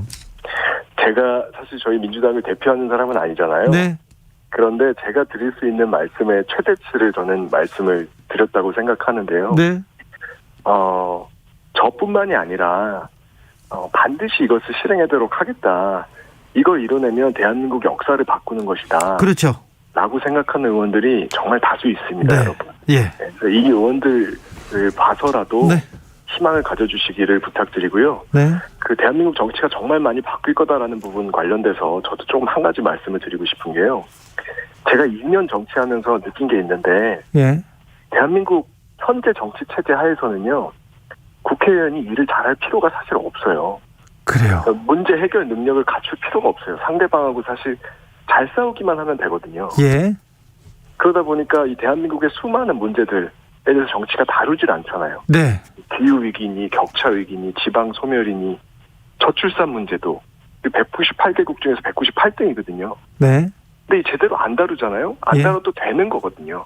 잘 싸우면 그냥 당선되니까 상대방이 그렇죠. 못하면. 그렇죠. 그래서 이 무한 방법을 끊어내는 게 대한민국 정치를 근본적으로 바꾸는 것이다. 네. 이거는 한 번의 선거를 이기는 것을 넘어서는 일이다. 라는 것에 지금 사회자께서 말씀하신 거에 저도 정말 동의하고요. 네. 이 부분은 선거와 사실은 관련 없이 선거를 그렇죠. 넘어서는 문제로서 네. 제가 국회의원 직을 걸고 네. 이 일이 되도록 하는데 모든 노력을 다하겠습니다. 알겠습니다. 네. 지켜봐 주십시오. 네. 박인길님께서 이번에는 믿을 수가 있나요? 이탄희 의원이니까 믿어보기로 합니다. 믿습니다. 3004님께서 이재명 후보가 당선이 안 돼도 정치개혁 하나요? 똑부러지게 말해주세요. 이탄희 의원이 반드시 직을 걸고라도 하겠다고 합니다. 4716님 선거 중이라도 진행하시길 바랍니다. 의원님, 국민들이 이 정치개혁안에 매우 큰 관심과 지지를 보내고 있는 것 같습니다. 네. 네. 의원님의 책임이 더 막중해졌습니다. 네. 네. 잘 알고 있습니다. 알겠습니다. 마지막으로 선거 운동 기간인데요. 포부 좀 부탁드리겠습니다.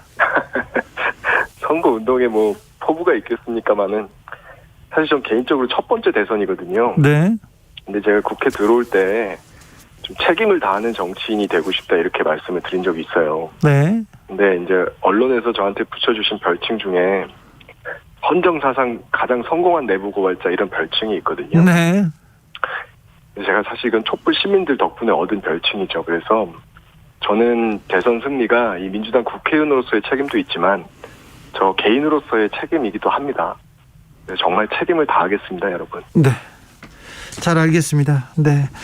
이탄희 의원과 정치 개혁에 대한 이야기 나눠봤습니다. 감사합니다.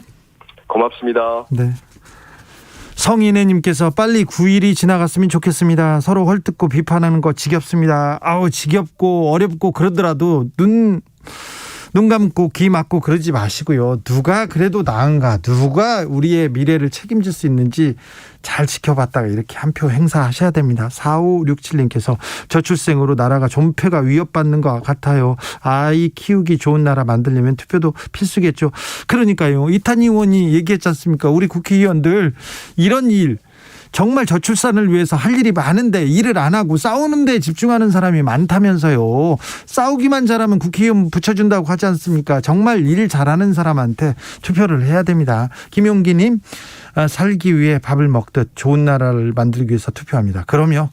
0135님, 내가 투표해야 하는 이유, 건강하고 활기 있는 두 자녀가 일자리를 찾지 못하고 있습니다. 일자리 문제 풀 후보면 됩니다. 그렇죠. 이것도 중요한 요소입니다. 중요한 요소예요. 0087님, 내 존재의 가치를 느끼기 위해 투표합니다. 내가 응원하는 후보가 낙선되더라도 나는 투표합니다. 나는 진정한 대한민국 국민입니다.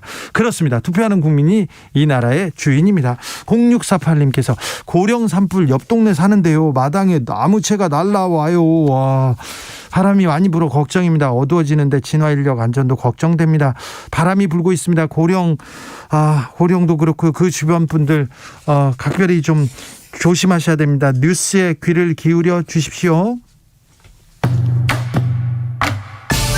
대선을 향해 외쳐라. 하루 한 소원.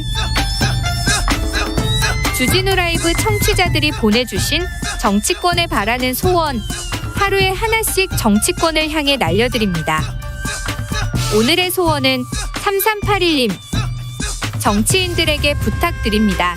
정치가 국민 앞에서 지지율을 위하여 중상모략을 일삼는 게 아닌 나라를 위한 일을 다스리고 비전과 행동을 보여주는 것임을 잊지 않기를 부탁합니다. 대선까지 D-9일 하루 한 소원. 내일도 기대해주세요.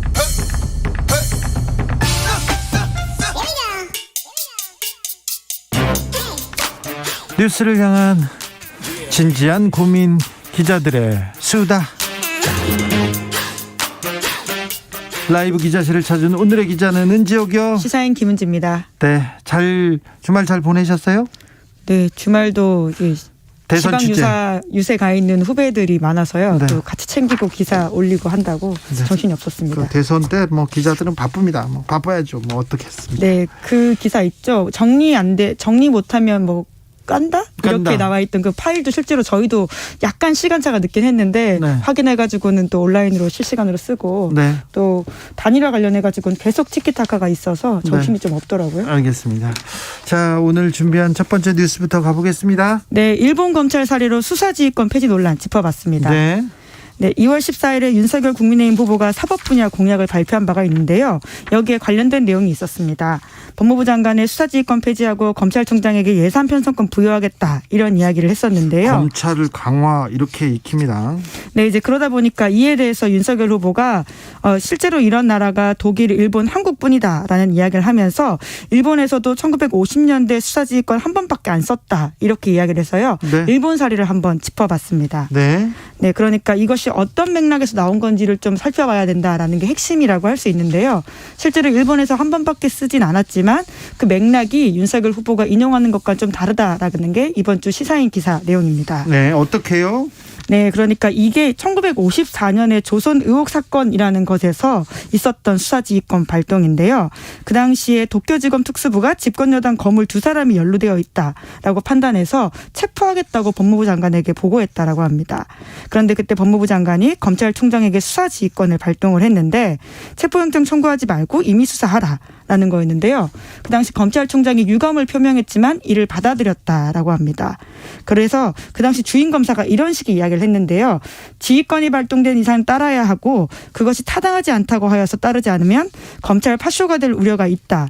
지휘권 발동에 대한 비판은 주권자인 국민이 하는 것이며 규칙을 지키는 것을 근본으로 하는 우리 검사들이 할 바는 아니다. 이렇게 이야기를 했다라고 합니다. 예. 그러니까 검사 입에서 이런 얘기가 나왔다는 게 굉장히 좀 흥미로운데요.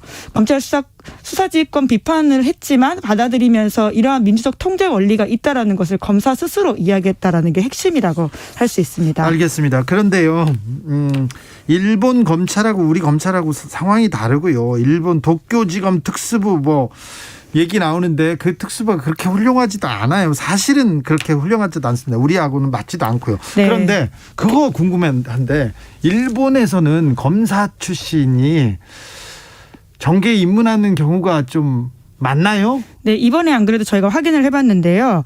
현재 일본 참의원이 245명이고 중의원이 465명입니다. 자, 국회의원이 그러니까 합치면 700명 가까이가 700명 되죠. 가까이 된다고 보면 네, 근데 이 가운데 검사 출신은 단 한 명도 없습니다. 한 명도 없죠. 네, 그 당시 수사지휘권 관련된 상황들이 이제 더 이상 수사지휘권 발동하지 않겠다라는 문화도 만들어졌고 동시에 또 검찰이 퇴직 이후에 정치권을 진출하는 걸 경원시하는 문화가 생겼다라고 하거든요. 네. 이제 그렇기 때문에 이와 비교해서 보면 굉장히 다르다라는 걸 우리가 알 수 있습니다. 한국에서는 수사지휘권이 4번 발동됐죠? 네, 2005년 천정배 장관, 2020년 추미애 장관 때 2번, 그리고 2021년 박범계 장관 때 1번 해서 총 4번이었는데요. 그러니까 노무현 정부, 문재인 정부 때였고요. 발동 당시에는 법무부 장관이 모두 비검사 출신이다라는 점이 공통점이라고 할 수 있습니다. 네. 거꾸로 보면 이명박 박근혜 정부 때는 청와대 민정수석, 법무부 장관, 검찰총장 이 모든 자리가 검사 출신 인사들이 왔었거든요. 거기는 뭐 수사권 발동할 필요도 없이 거기는 그냥 그 은밀하게 얘기가 잘 통하는 그런 선후배 사이였어요. 네, 그 당시 그런 비판들이 있었습니다. 묵시적으로 수사지휘권 이뤄진 게 아니냐 이런 비판들이 있었는데요. 이제 그러다 보니까 오히려 공식적으로 이 비판할 수 있고 그것들이 나올 수 있는 수사지휘권 발동 자체가 민주적 통제다라는 이야기가 있습니다. 네. 그리고 한국, 일본, 독일만 수사지휘권 있다 이런 발언에 대해서도 이런 부분을 좀 짚어야 되는 게 있는데요. 다른 나라에도 수사지휘권이 명시되어 있지는 않지만 검찰에 대한 다양한 견제장치가 있다라는 건데요. 프랑스는 법무부 장관이 검사, 판사 등 사법관에 대한 인사권을 가지고 있다라고 하고요. 그리고 영국과 미국에서는 검찰권에 대한 견제장치가 존재하는데 미국의 일부에서는 선출직이라고 할 수 있죠. 네. 그러니까 민주적 통제라고 하는 것이 굉장히 핵심이다라고 볼 수 있습니다. 이와 조금 다른 문제인데요. 전 세계 검사들 중에 가장 막강한 힘을 가지고 있는 나라가 대한민국 검사들입니다. 그러니까 아무래도 수사권과 기소권을 같이 가지고 있기 때문에 가지는 힘이거든요. 그렇죠. 수사할 네. 수도 있고 기소할 수도 있는데 기소 안 할 권리. 그다음에 또 수사 안 할 권리가 있어요. 그러면 수사를 안 하면 죄를 그냥 묻지 않습니다. 이 권리가 얼마나 큰지. 우리 검사들처럼 힘센 사람들은 전 세계에 없는 직업일 거예요. 네, 결국은 견제와 균형을 어떤 식으로 권력 기관에 이 밸런스 맞추냐가 핵심이라고 할 수 있죠. 알겠습니다. 일본에서는 검사 퇴직 후에 정치권에 진출한 예가 거의 없다는 것도 좀 생각해 볼 점이 있네요.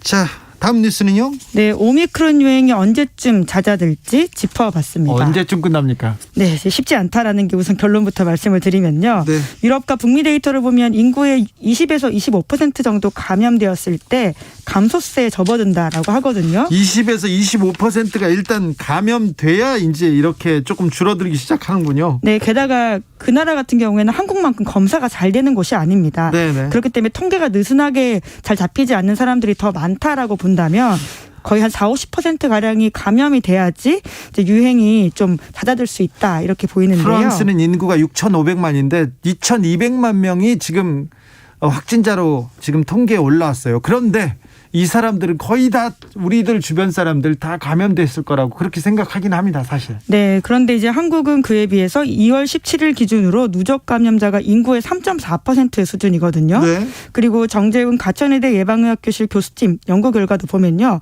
1월부터 5월까지 한국 인구의 한 약 30% 정도가 감염된다라고 보는데, 그러면 이제 유행 곡선이 떨어질 거다라고 보는 거죠. 아, 그러면 봄은 지나야 된다. 전 세계 통계를 보면 우리나라도 1,000만 명 이상의 감염자가 돼야 이제 떨어진다고요?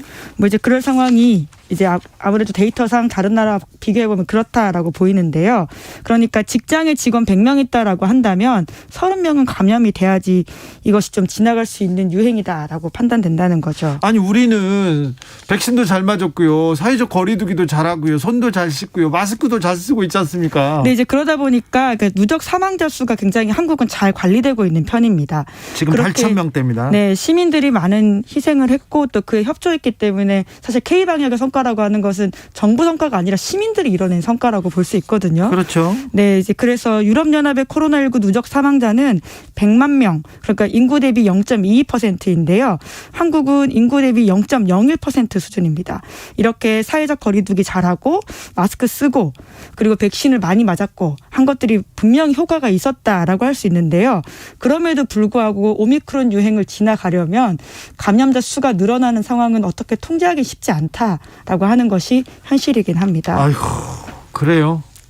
네, 이제 대신에 중증으로 가는 것들을 막아야 된다라는 게 핵심일 수 있고요. 예. 플러스 오미크론 감염이라고 하는 게 엄청 심각한 일이 아니다라고 인식하는 것 자체가 중요하다라고 볼 수 있습니다. 아무튼 그렇다면 빨리 신약도 나오고 그리고 또 이런 공포도 좀 줄어야 될 텐데.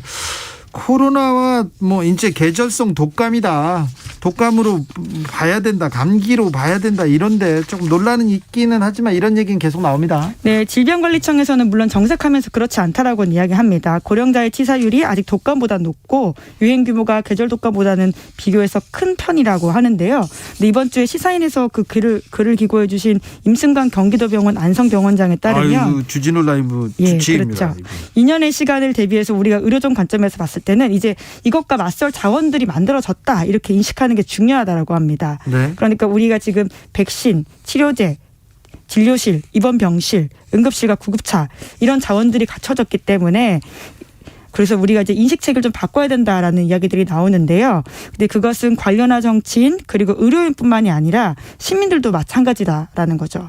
그러니까 아이가 다니는 학교에 감염자가 나왔다고 하더라도 마스크 잘 쓰고 손을 잘 씻고 아이를 학교를 보낼 수 있는지에 대한 질문을 우리가 맞닥뜨려야 된다라고 하고요.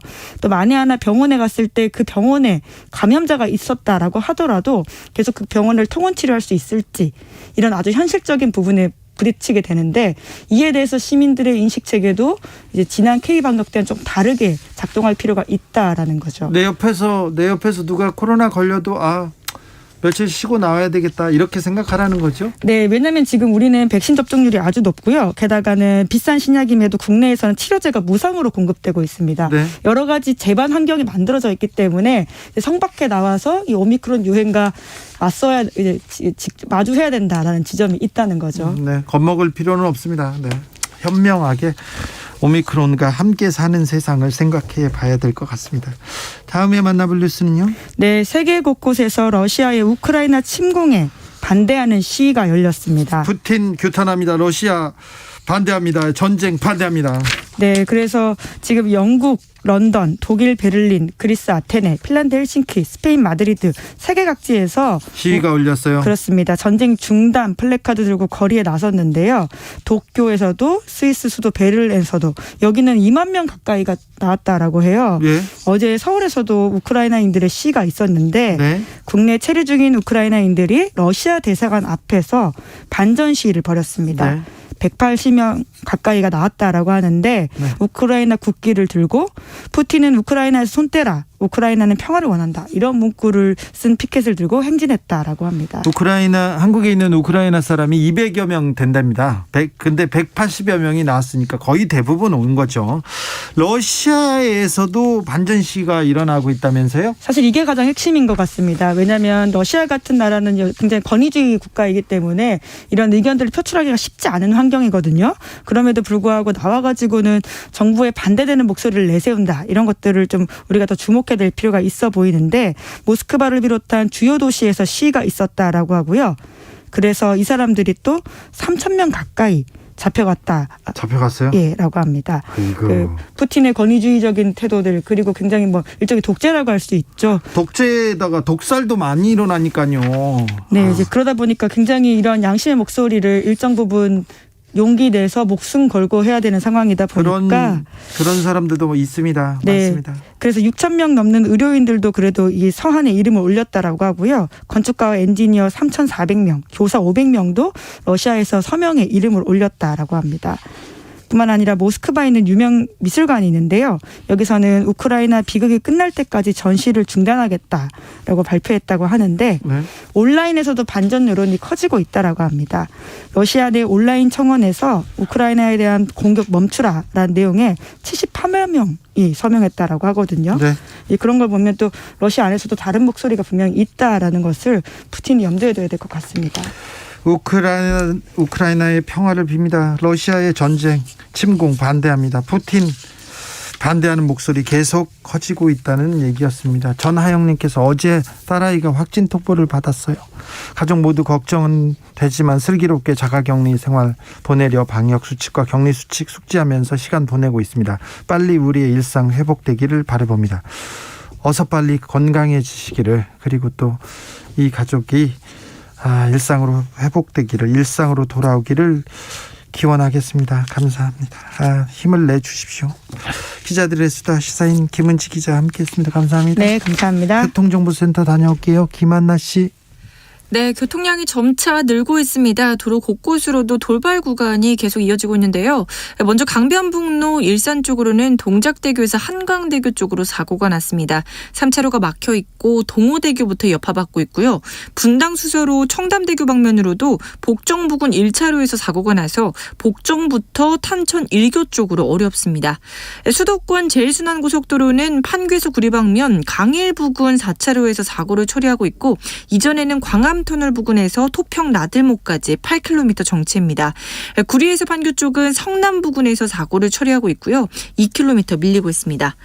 지금 또 평택 시흥고속도로 시흥 방면 조암 부근에서 송산 마도 부근까지는 15km 긴 구간 속도 내려가고 있습니다.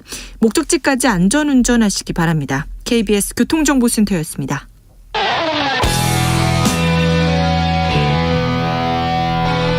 스치기만 해도 똑똑해진다.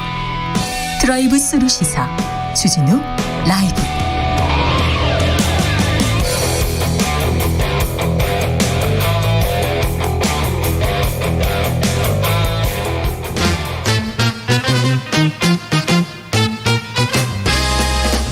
(3월 9일) 대선 어떤 후보를 대통령으로 뽑을지 결정하셨습니까?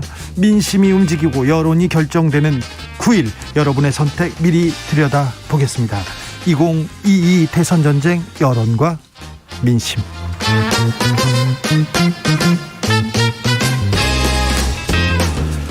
이강윤 한국사회 여론연구소 소장 어서 오세요. 안녕하세요. 배철호 리얼미터 수석 전문 연구위원 어서 오십시오. 네, 안녕하세요. 네. 여론조사 공표 금지까지 3일 남았습니다. 그래서 그 전에 열심히 달리려고 이 우리 소장님 그리고 위원님 모셨습니다. 끌고 왔습니다. 네. 이거 강압 아니고요. 네. 침공도 아닙니다. 자, 9일 남았습니다. 9일 남았습니다. 현재 추세는 어떻습니까? 소장님? 모르겠습니다. 모르겠어요? 판단 불가, 예측 불가 구간인 것 같습니다. 오늘까지는. 그래요? 네. 그 조금 지지율이 벌어졌다가 다시 박빙에서 초박빙, 초초박빙으로 붙은 것 같아요. 네. 그렇습니다. 숫자 이 정도 붙어 있으면 1-2%포인트 차이 같으면 정말 그건 수학적, 통계학적으로는 별 의미가 없는 거고요. 여론조사로도요? 그렇죠. 그래서 누가 1.5%포인트 앞섰대. 그럼 그 사람이 이기나 봐라고 번역해서 들으시면 아직은 안 됩니다. 위원님? 예, 100% 동의하고요. 사실 이번 대선만큼 보이지 않은 선거는 없었습니다. 지난 D-100대 기획기사가 쏟아졌던 게 뭐 D-100 판세가 뭐 그대로 갔네. 네. 71대 D-71대 갔네. 한 달 전에는 그대로 갔잖아요. 51대 갔네. 31대 갔네. 심지어 공식선거운동 들어갈 때 그대로 갔네. 이제 10일 남았는데도 모를 일이다. 아까 이 소장님 말씀하셨던 대로 결과 차이가 1-2% 나는 것을 분석을 통한 예측으로는 잡아내기 굉장히 어렵습니다. 자, 그런데 여론조사마다 조금 편차가 있는 것 같은데 ARS 조사, 그거는 자동응답기 전화인 거죠? 이 전화에서는 윤석열 후보가 앞서고 전화 면접조사에서는 이재명 후보가 우세한 그 내용을 좀 알려주십시오. 예, 오늘 저희가 발표했는데요. 네. 그동안 1년 넘게 계속 ARS와 전화 면접 사이에 왜 결과 차이가 나고 심지어 1위가 바뀌느냐, 어디 걸 믿어야 되느냐, 더 나아가서 여론조사 정말 믿을 수 있느냐, 이런 질문이 끊임없이 있었다는 거 잘 압니다. 네. 그거는 꽤 긴 시간 강의를 해도 쉽지 않은 것이긴 한데, 그래서 저희는 이번에 아흘에 남겨두고 두 가지 조사를 동시에 했습니다. 그렇습니까? 똑같은 시기에 거의 똑같은 질문 문항, 그러니까 질문지 똑같죠. 참고로 말씀드리면 사람이 전화를 걸어서 묻는 방법만 정책에 대한 견해를 몇 개 더 여쭤봤을 뿐 주요 지표 항목은 질문지도 똑같습니다. 질문도 똑같은데 하나는 전화 면접, 하나는 ARS. 그리고 대상자 선정 샘플은 모두 다 선관위에서 안심번호를 사왔습니다. 그것까지 똑같게 했습니다. 한국 여론조사 사상 아마 처음일 겁니다. 그렇게 했는데 ARS로 물었더니 윤석열 후보가 오차범위 내에서 좀 앞섰고 사람이 전화를 걸어서 묻는 이른바 전화 면접에서는 이재명 후보가 윤 후보를 오차범위 밖으로 좀 앞섰습니다. 그래요? 네, 그래서 그럼 이걸 어떻게 분석할 거냐. 두 조사 방식의 차이에서도 원인을 조금 찾을 수 있고요. 그거보다 더 중요한 건 양측 두 조사 같은 날 똑같은 시기, 저희 회사 7층과 9층에서 동시에 이루어졌지만 응답하는 사람들의 정치 성향별 응답자 분포가 좀 꽤 달랐다. 이재명 후보가 좀 더 많이 앞선 것으로 나온 전화 면접 방식에서는 공교롭게도 나는 보수적인 사람입니다라고 답한 사람의 비율이, 그러니까 보수라고 답한 사람의 비율이 적었어요. 네, 그러니까 윤석열에게 갈 지지를 표할 수 있는 사람들이 평소보다 줄었다는 얘기고, 그게 한 30%쯤이었습니다, 보수가. 근데 ARS에서는 나는 보수요라고 말한 사람이 35%였어요. 5%포인트 차이, 1000명으로 치면 50명입니다. 이분들 차이가 이런 지지율 차이에 상당히 영향을 미친 것으로 보입니다. 예, 오늘 KSOI 조사를 두고 저한테 질문을 많이 왔어요. 이 두 차이가 뭐냐고. 그래서 그 작성하신 실시한 기간을 물어봐야지. 소장님 얘기를 먼저 들었고요. 자, 사실 이제 지금쯤이면 만류 기종이라고, 이제 ARS든 이제 자동응답 방식이든 어딘가에서 실제 공과가 거의 비슷하게 수렴이 되는데요. 최근 패턴이 보면은 ARS든 이제 면접이든 거의 비슷한 흐름을 좀 보이고, 어느 점으로 좀 모아지고 있는 그런 흐름을 좀 보이고 있어요. 근데 그게 이제 투표율이 다가올수록 서서히 이제 그게 모아지는 건데, 저는 오늘 이제 KSOI 조사를 한번 저도 여쭤보고 싶었던 게, 그 당선 가능 면접 조사에서 당선 가능성에서는 윤석열 후보가 46이 나오는데 개인 지지율을 보면 36이 나오더라고요. 이제 이를테면 이 요인을 대부분 많이 저한테 묻길래, 그러면 보통 이제 당선 가능성이라는 거는 지지율하고 좀 비례해서 사실 1위가 좀 더 높게 나오는 게 일반적 정상적인 패턴인데. 그렇죠. 이제 그 개인 지지율에서는 오차범위 바뀐데 이제 당선 가능성이 비슷하게 나오고 이걸 샤이라고 해석할 수 있냐. 저는 이제 거기에 대해서는 제가 말씀을 드리기가 그냥 말 그대로 조사를 진행한 쪽에서 이제 여쭤볼 문제지 제가 볼 문제는 아니다라고 보여졌고요. 결국 이제 지금 뭐 전화 방식에서도 또 하나 재밌는 패턴이 뭐냐면은 지난 한 달여 전만 해도 이제 윤석열 후보가 ARS 강세, 이재명 후보가 면접조사 강세였었는데 네. 최근에는 약간 좀 뒤바뀐 흐름도 좀 일부 좀 보였어요. 이제 갤럽에서 재밌는 사실을 좀 부연했었는데 정치 고관여청에서는 그 면접과 달리 비슷하게 붙어 있더라. 그래서 이제 갤럽에서는 좀 ARS 조사라는 걸 좀 완곡하게 좀 표현하고 싶었는데 이제 고관여청 조사 보면은 굉장히 이제 둘이 빡빡하게 좀 붙어 있고 면접 조사도 마찬가지.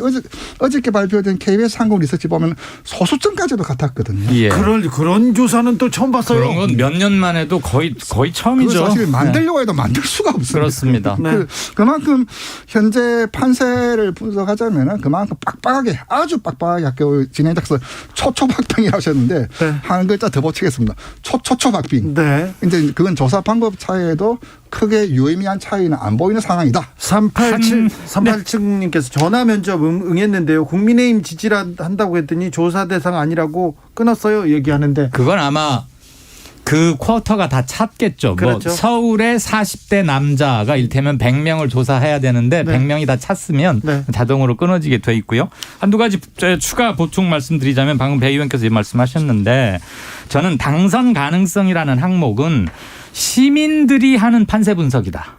네. 되게 우리 뭐 전문가나 누구한테 묻잖아요. 다 판세를 어떻게 보고 계십니까? 시민들이 하는 판세 분석이고 이게 꼭 무엇에 선행한다 후행한다라고 일률적으로 말하기는 힘들고 이번에 보면 당선 가능성은 누가 앞서 있습니까? 당선 가능성을 불러드릴게요. ARS 방식으로 했더니 이재명 44.7, 윤석열 48.2. 오차범위 이내예요. 예. 그다음에 전화 면접. 아까 예. 여기서는 이재명이 대결 지지율에서는 오차 밖으로 이겼는데 전화 면접으로 보면 이재명 46.5, 윤석열 46.2. 0.3 차이밖에 안 나요. 진짜 모르겠네요. 이거는 의미를 둘 수 없는 차이예요. 그래서 당선 가능성은 이렇게 돌 차이를 보였다는 것이고 저희가 ARS가 보통은 응답률이 낮지 않습니까? 네. 그래서 정치 고관심층들 야 빨리 나한테 전화가 왜 안 오나 기다리고 있다 전화 오면 바로 응답하지 않는 분들의 견해도 들어보기 위해서 다시 안 받을 경우에 전화하는 걸 콜백이라고 하는데요. 네. ARS에서는 그렇게 많이 하지는 않습니다. 이번 저희는 최대 3회까지 했습니다. 콜백을 ARS에서 3번까지 하는 것은 꽤 드문 편입니다. 그래서 비교적 정치에 관심이 좀 덜한 분들의 견해도 많이 잡으려고 애를 썼다는 것. 네. 그 점은 참고로 말씀드립니다. 자, 하나 더 여쭤볼게요. 네. 수도권, 서울 경기. 서울 경기가 거의 50% 유권자가 거기에 그렇죠. 몰려 있지 않습니까? 예. 어떻습니까? 제가 오늘 말하고 싶은 사실 이 지점이기도 한데 네. 지금 대부분 진영별 결집은 거의 끝났습니다. 예. 그리고 저는 부동층 또는 아직 유보층이 최대 10%라고 봅니다. 네. 서울을 지난 4주간 이재명 35에서 45% 사이에서 움직이고 있습니다. 예. 윤석열 36%에서 46% 사이를 움직이고 있습니다. 맨 마지막 조사는 윤 후보가 오차범위 이내에서 조금 앞서고 있는데요. 그 말은 서울이 예전에는 윤 후보가 이 후보를 10%포인트 훨씬 이상으로 밀어내면서 여유 있게 이겨왔는데 2달 이상 이기고 있었죠. 계속. 최근 4주일 동안은 둘이 비슷해지고 있다. 큰 차이가 안 나고 있다. 이건 경기, 인천도 좀 비슷하다. 동조화 현상이다. 그래서 여기가 판세 가를 곳 중에 하나다. 이렇게 봅니다. 배 의원님. 맞습니다. 지금 서울, 경기 이제 합쳐서 수도권인데요. 그 지금 어느 한 후보가 좀 우위를 보이고 있지 못하는 걸로 나타나고 있습니다. 사실 윤석열 후보 입장에서는 지난 4.7대 흐름, 그때는 20%포인트 이상 차이로 나타나는데 그 우위를 좀 지키지 못하는 것으로 나타나고 있고 그 역으로 이야기하면 이재명 후보는 상당히 좀 쫓아가고 있다. 이제 저희가 오마이뉴스 리얼미터 의뢰로 그 2,000명씩 조사를 하는데 이번 주 조사 보면 서울에서 윤석열 44, 그 이재명 37 나왔는데 네. 그만큼 쫓아 붙었다는 거거든요. 이제 그 문제는 이제 이재명 후보 입장에서는 좀 답답한 게 뭐냐면 경기 같은 경우는 자기가 그 지사를 했기 때문에 강한 평가 근거가 남아있고 포텐이 터질 수 있는데 좀채 좀 터지지 않고 있다. 이재명 후보의 어떤 지지율을 좀 정체 내지 행보하게 만드는 것은 가장 큰 덩어리가 경기인데 경기에서 좀 터지지 않고 있다. 그 점을 이제 이재명 후보 입장에서도 캠프에서도 계속 노력하는데 좀채 좀 불이 붙고 있지 않는 것은 지표상에서 분명해 보입니다. 그런데 경기 인천이나 서울에서 한 후보가 60% 이상을 얻기가 힘들고요. 만약에 60을 누가 넣으면 그 사람이 이겨요. 그리고 근데 역대 대선에서 아주 표 차이가 많이 났던 이명박 정동영이 다퉜을 때 빼고는 한쪽이 60% 6자를 그린 적이 없어요. 그렇죠. 50도 보이 53만 해도 그분이 반드시 당선되는 겁니다. 그렇죠. 자, 그러면 2030은 어떻습니까? 2030도 보면 이제 20에서는 윤석열 후보 강세가 좀 보이고 있는데 30대 같은 경우는 이제 거의 비슷한 수준으로 좀 붙어 있는 것으로 좀 나타나고 있습니다. 네. 예, 재밌는 게요. 20대 유권자가 전체 유권자의 15%입니다. 네. 18살, 19살이 2.2%예요. 네. 그 29세 미만을 다 합치면 한 17%쯤 되고요. 아우, 많습니다. 30대가 15.1%입니다. 이곳인데 우리는 그동안 흔히 2030을 하나로 묶어 말했는데 요즘은 분리해야 돼요. 예, 이제. 예. 20대에서 남녀가 확연히 다르고 20대와 30대 표심이 다릅니다. 20대에서는 윤 후보가 상대적 우위에 있고 30대는 거의 비등하게 붙어 있거나 살짝 윤 후보가 앞서 있는데 그건 오차범위 이내에 들어온 경우가 많아서 아직은 어느 특정 연령대를 누가 앞섰다라고 말하기는 힘듭니다. 반면에 40대, 50대에서는 이재명 후보의 상대적 우위가 지속되고 제가 있습니다. 또 수치로 좀 부연하자면은 그 리얼미터 오마이뉴스 의뢰로 이번 주 실시한 조사를 보면은 네. 20대에서는 윤석열 후보가 40.8, 이재명 후보가 26.1인데 30대에서는 윤석열 후보가 37.6, 이재명 37.4. 네. 이제 2030을 한 덩어리로 볼 수 없다는 그런 가설은 이 수치에서도 이제 여러 번 확인되고 있는 것 같아요. 알겠습니다. 방금 말씀하신 리얼미터 조사 개요 말씀드립니다. 리얼미터가 오마이뉴스 의뢰로 어제까지 나흘간 유권자 2,052명을 대상으로 실시했습니다. 아까 말씀하셨던 TBS가 한국사회 여론연구소 의뢰한 지난 25일부터 이틀간 한국 성인 남녀 1,000명에게 자동응답 방식 전화를 해서 조사를 했고요. 같은 기간 동안 성인 조사가 남녀 제가 말씀드릴까요? 네. 조사가 2개였는데 ARS 응답률은 9.4%, 전화 면접 방식의 응답률은 17.1%고요. 네. 조사 기일은 25일, 26일 이틀 똑같습니다. 네.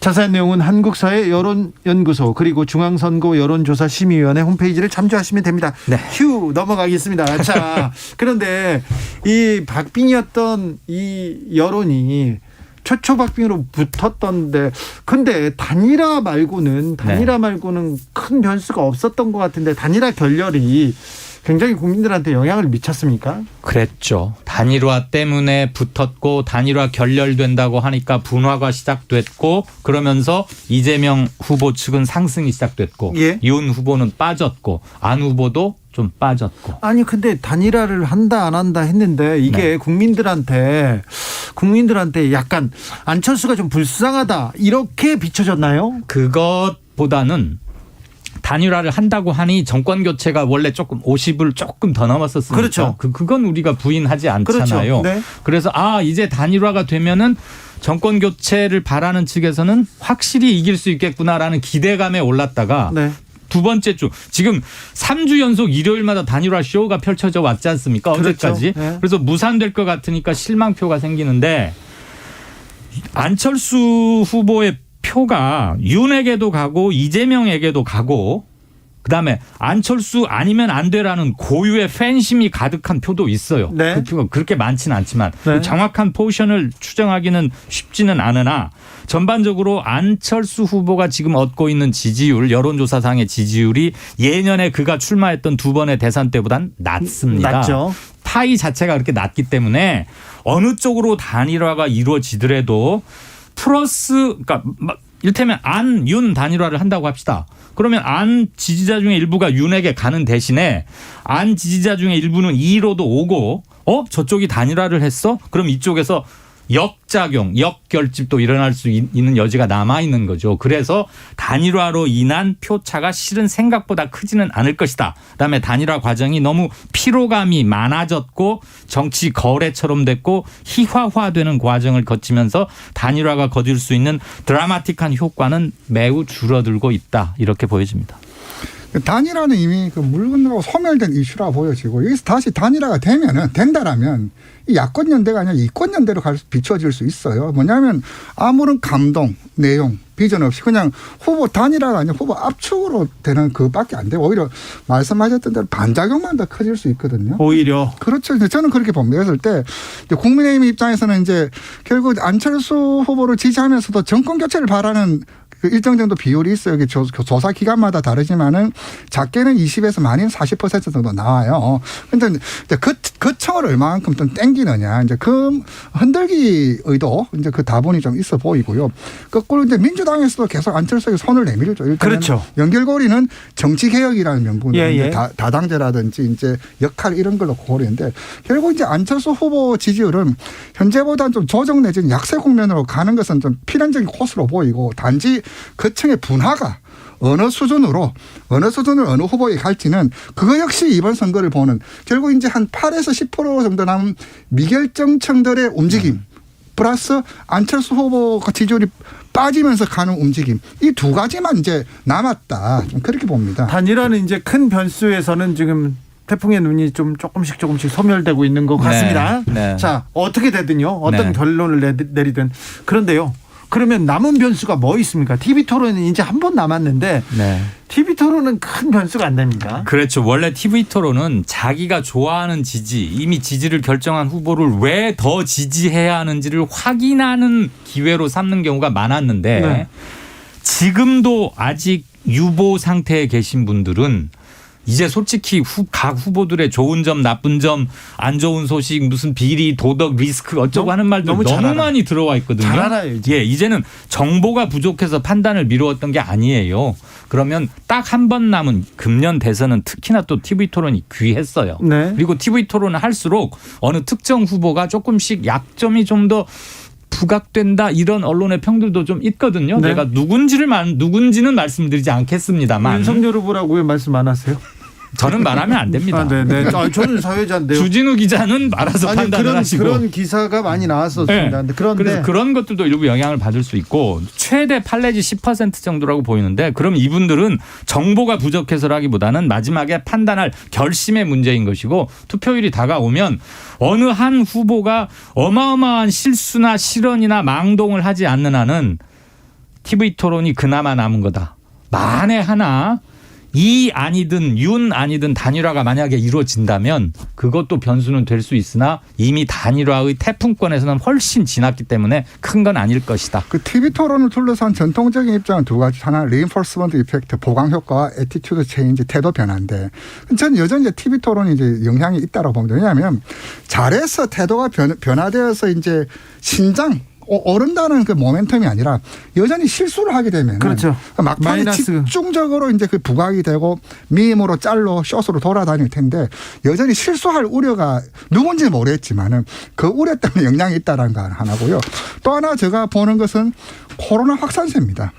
코로나 확산세가 지금 당일 투표 120만, 150만까지도 이야기하시는 분들이 있거든요. 그렇다면 이 층들이 곧 자영업층들하고 이제 매우 밀접하게 몰려 있을 수밖에 없는데, 즉 이제 코로나 확산에 따른 투표율이 어떻게 나타날 거냐. 또 하나는 코로나 확산에 따른 평가, 이 방역 성공 실패를 넘어서서 과연 자영업자들은 이 코로나 확산에 따른 지금까지 누적됐던 것이 투표란 행위를 통해서 한번 드러날 텐데 이것이 또 어떻게 나타날까? 저는 이제 두 가지를 좀 봅니다. 중요한 포인트들을 짚어주셨는데 이 짧은 9일 동안에 얼마나 집단 담론을 통해서 여론화 될 수 있느냐에 대해서는 약간의 물음표는 붙어요. 그런데 투표율은 굉장히 중요한 변수가 될 거예요. 그런데 투표율이 높다 낮다고 해서 어느 특정 진영이나 특정 정당의 유불리를 말하기는 대단히 어려운 것 같습니다. 이번에는 그렇습니다. 투표율 몇 %면 우리가 이긴다 그런 얘기 안 나옵니다. 그거 안 통합니다. 저는 그 의미가 있다고 봅니다. 왜냐하면은 항상 여론조사가 실제랑 비교해서 맞추려면은 투표율 변수거든요. 그게 뭐냐면은 투표율 프리미엄을 얻는 청이 있고 투표율 디스카운트 얻는 청이 있어요. 대표적으로 윤석열 후보 같은 경우는 20대에서 아까 20%포인트 정도 가까운 높은 지지를 받고 있지만 여론조사는 음입니다. 네. 득표는 현찰이고요. 음을 현찰로 교환하는 과정이 투표거든요. 그렇죠. 즉 이제 투표장이 나와야지 이 40 지지율이 그대로 나타나는데 네. 투표장이 안 나온다라면 액면가보다 까일 수가 있거든요. 그렇죠. 즉 이제 20대 투표율이 지금 투표율 조사를 보면은 60% 언저리예요. 4050, 6070은 80% 넘게 투표율을 보이고 있는데 네. 이 청이 이제 윤석열 후보에게 작동하면은 어떨까? 네. 그 점을 좀 말씀드리는 그런데 거죠. 2030의 투표율이 조금 변동 조짐이 있습니다. 네. 예전에는 don't know층 정치에 무관심하다 젊은이들이 이래서야 되겠어 뭐 이런 말 많이 했는데 지금 2030은 광우병 촛불 집회부터 태극 박근혜 탄핵 그 촛불 집회까지 쭉 겪어오면서 정치의 효용을 경험한 세대들이고 작년 4.7 재보선 서울시장 부산시장 재보궐선거 때 2030 투표율이 알겠어요. 다 70%를 넘었습니다. 이강윤 배철호 소장입니다. 인사하세요. 네. 끝났습니까? 네. 저는 내일 오후 5시 5분에 돌아옵니다. 주진우였습니다. 존경하는 국민 여러분, 사랑하는 청년 여러분, 그리고 자영업자 여러분, 문재인 정권의 지난 5년 동안 얼마나 힘드셨습니까? 저 조은진은 지금의 대통령 후보 중에서 가장 깨끗하고 가장 용기 있고 가장 정의롭다고 자부합니다. 대한민국 청년에게 꿈과 희망을 줄 수 있는 대통령, 자영업자와 서민들께 먼저 다가가서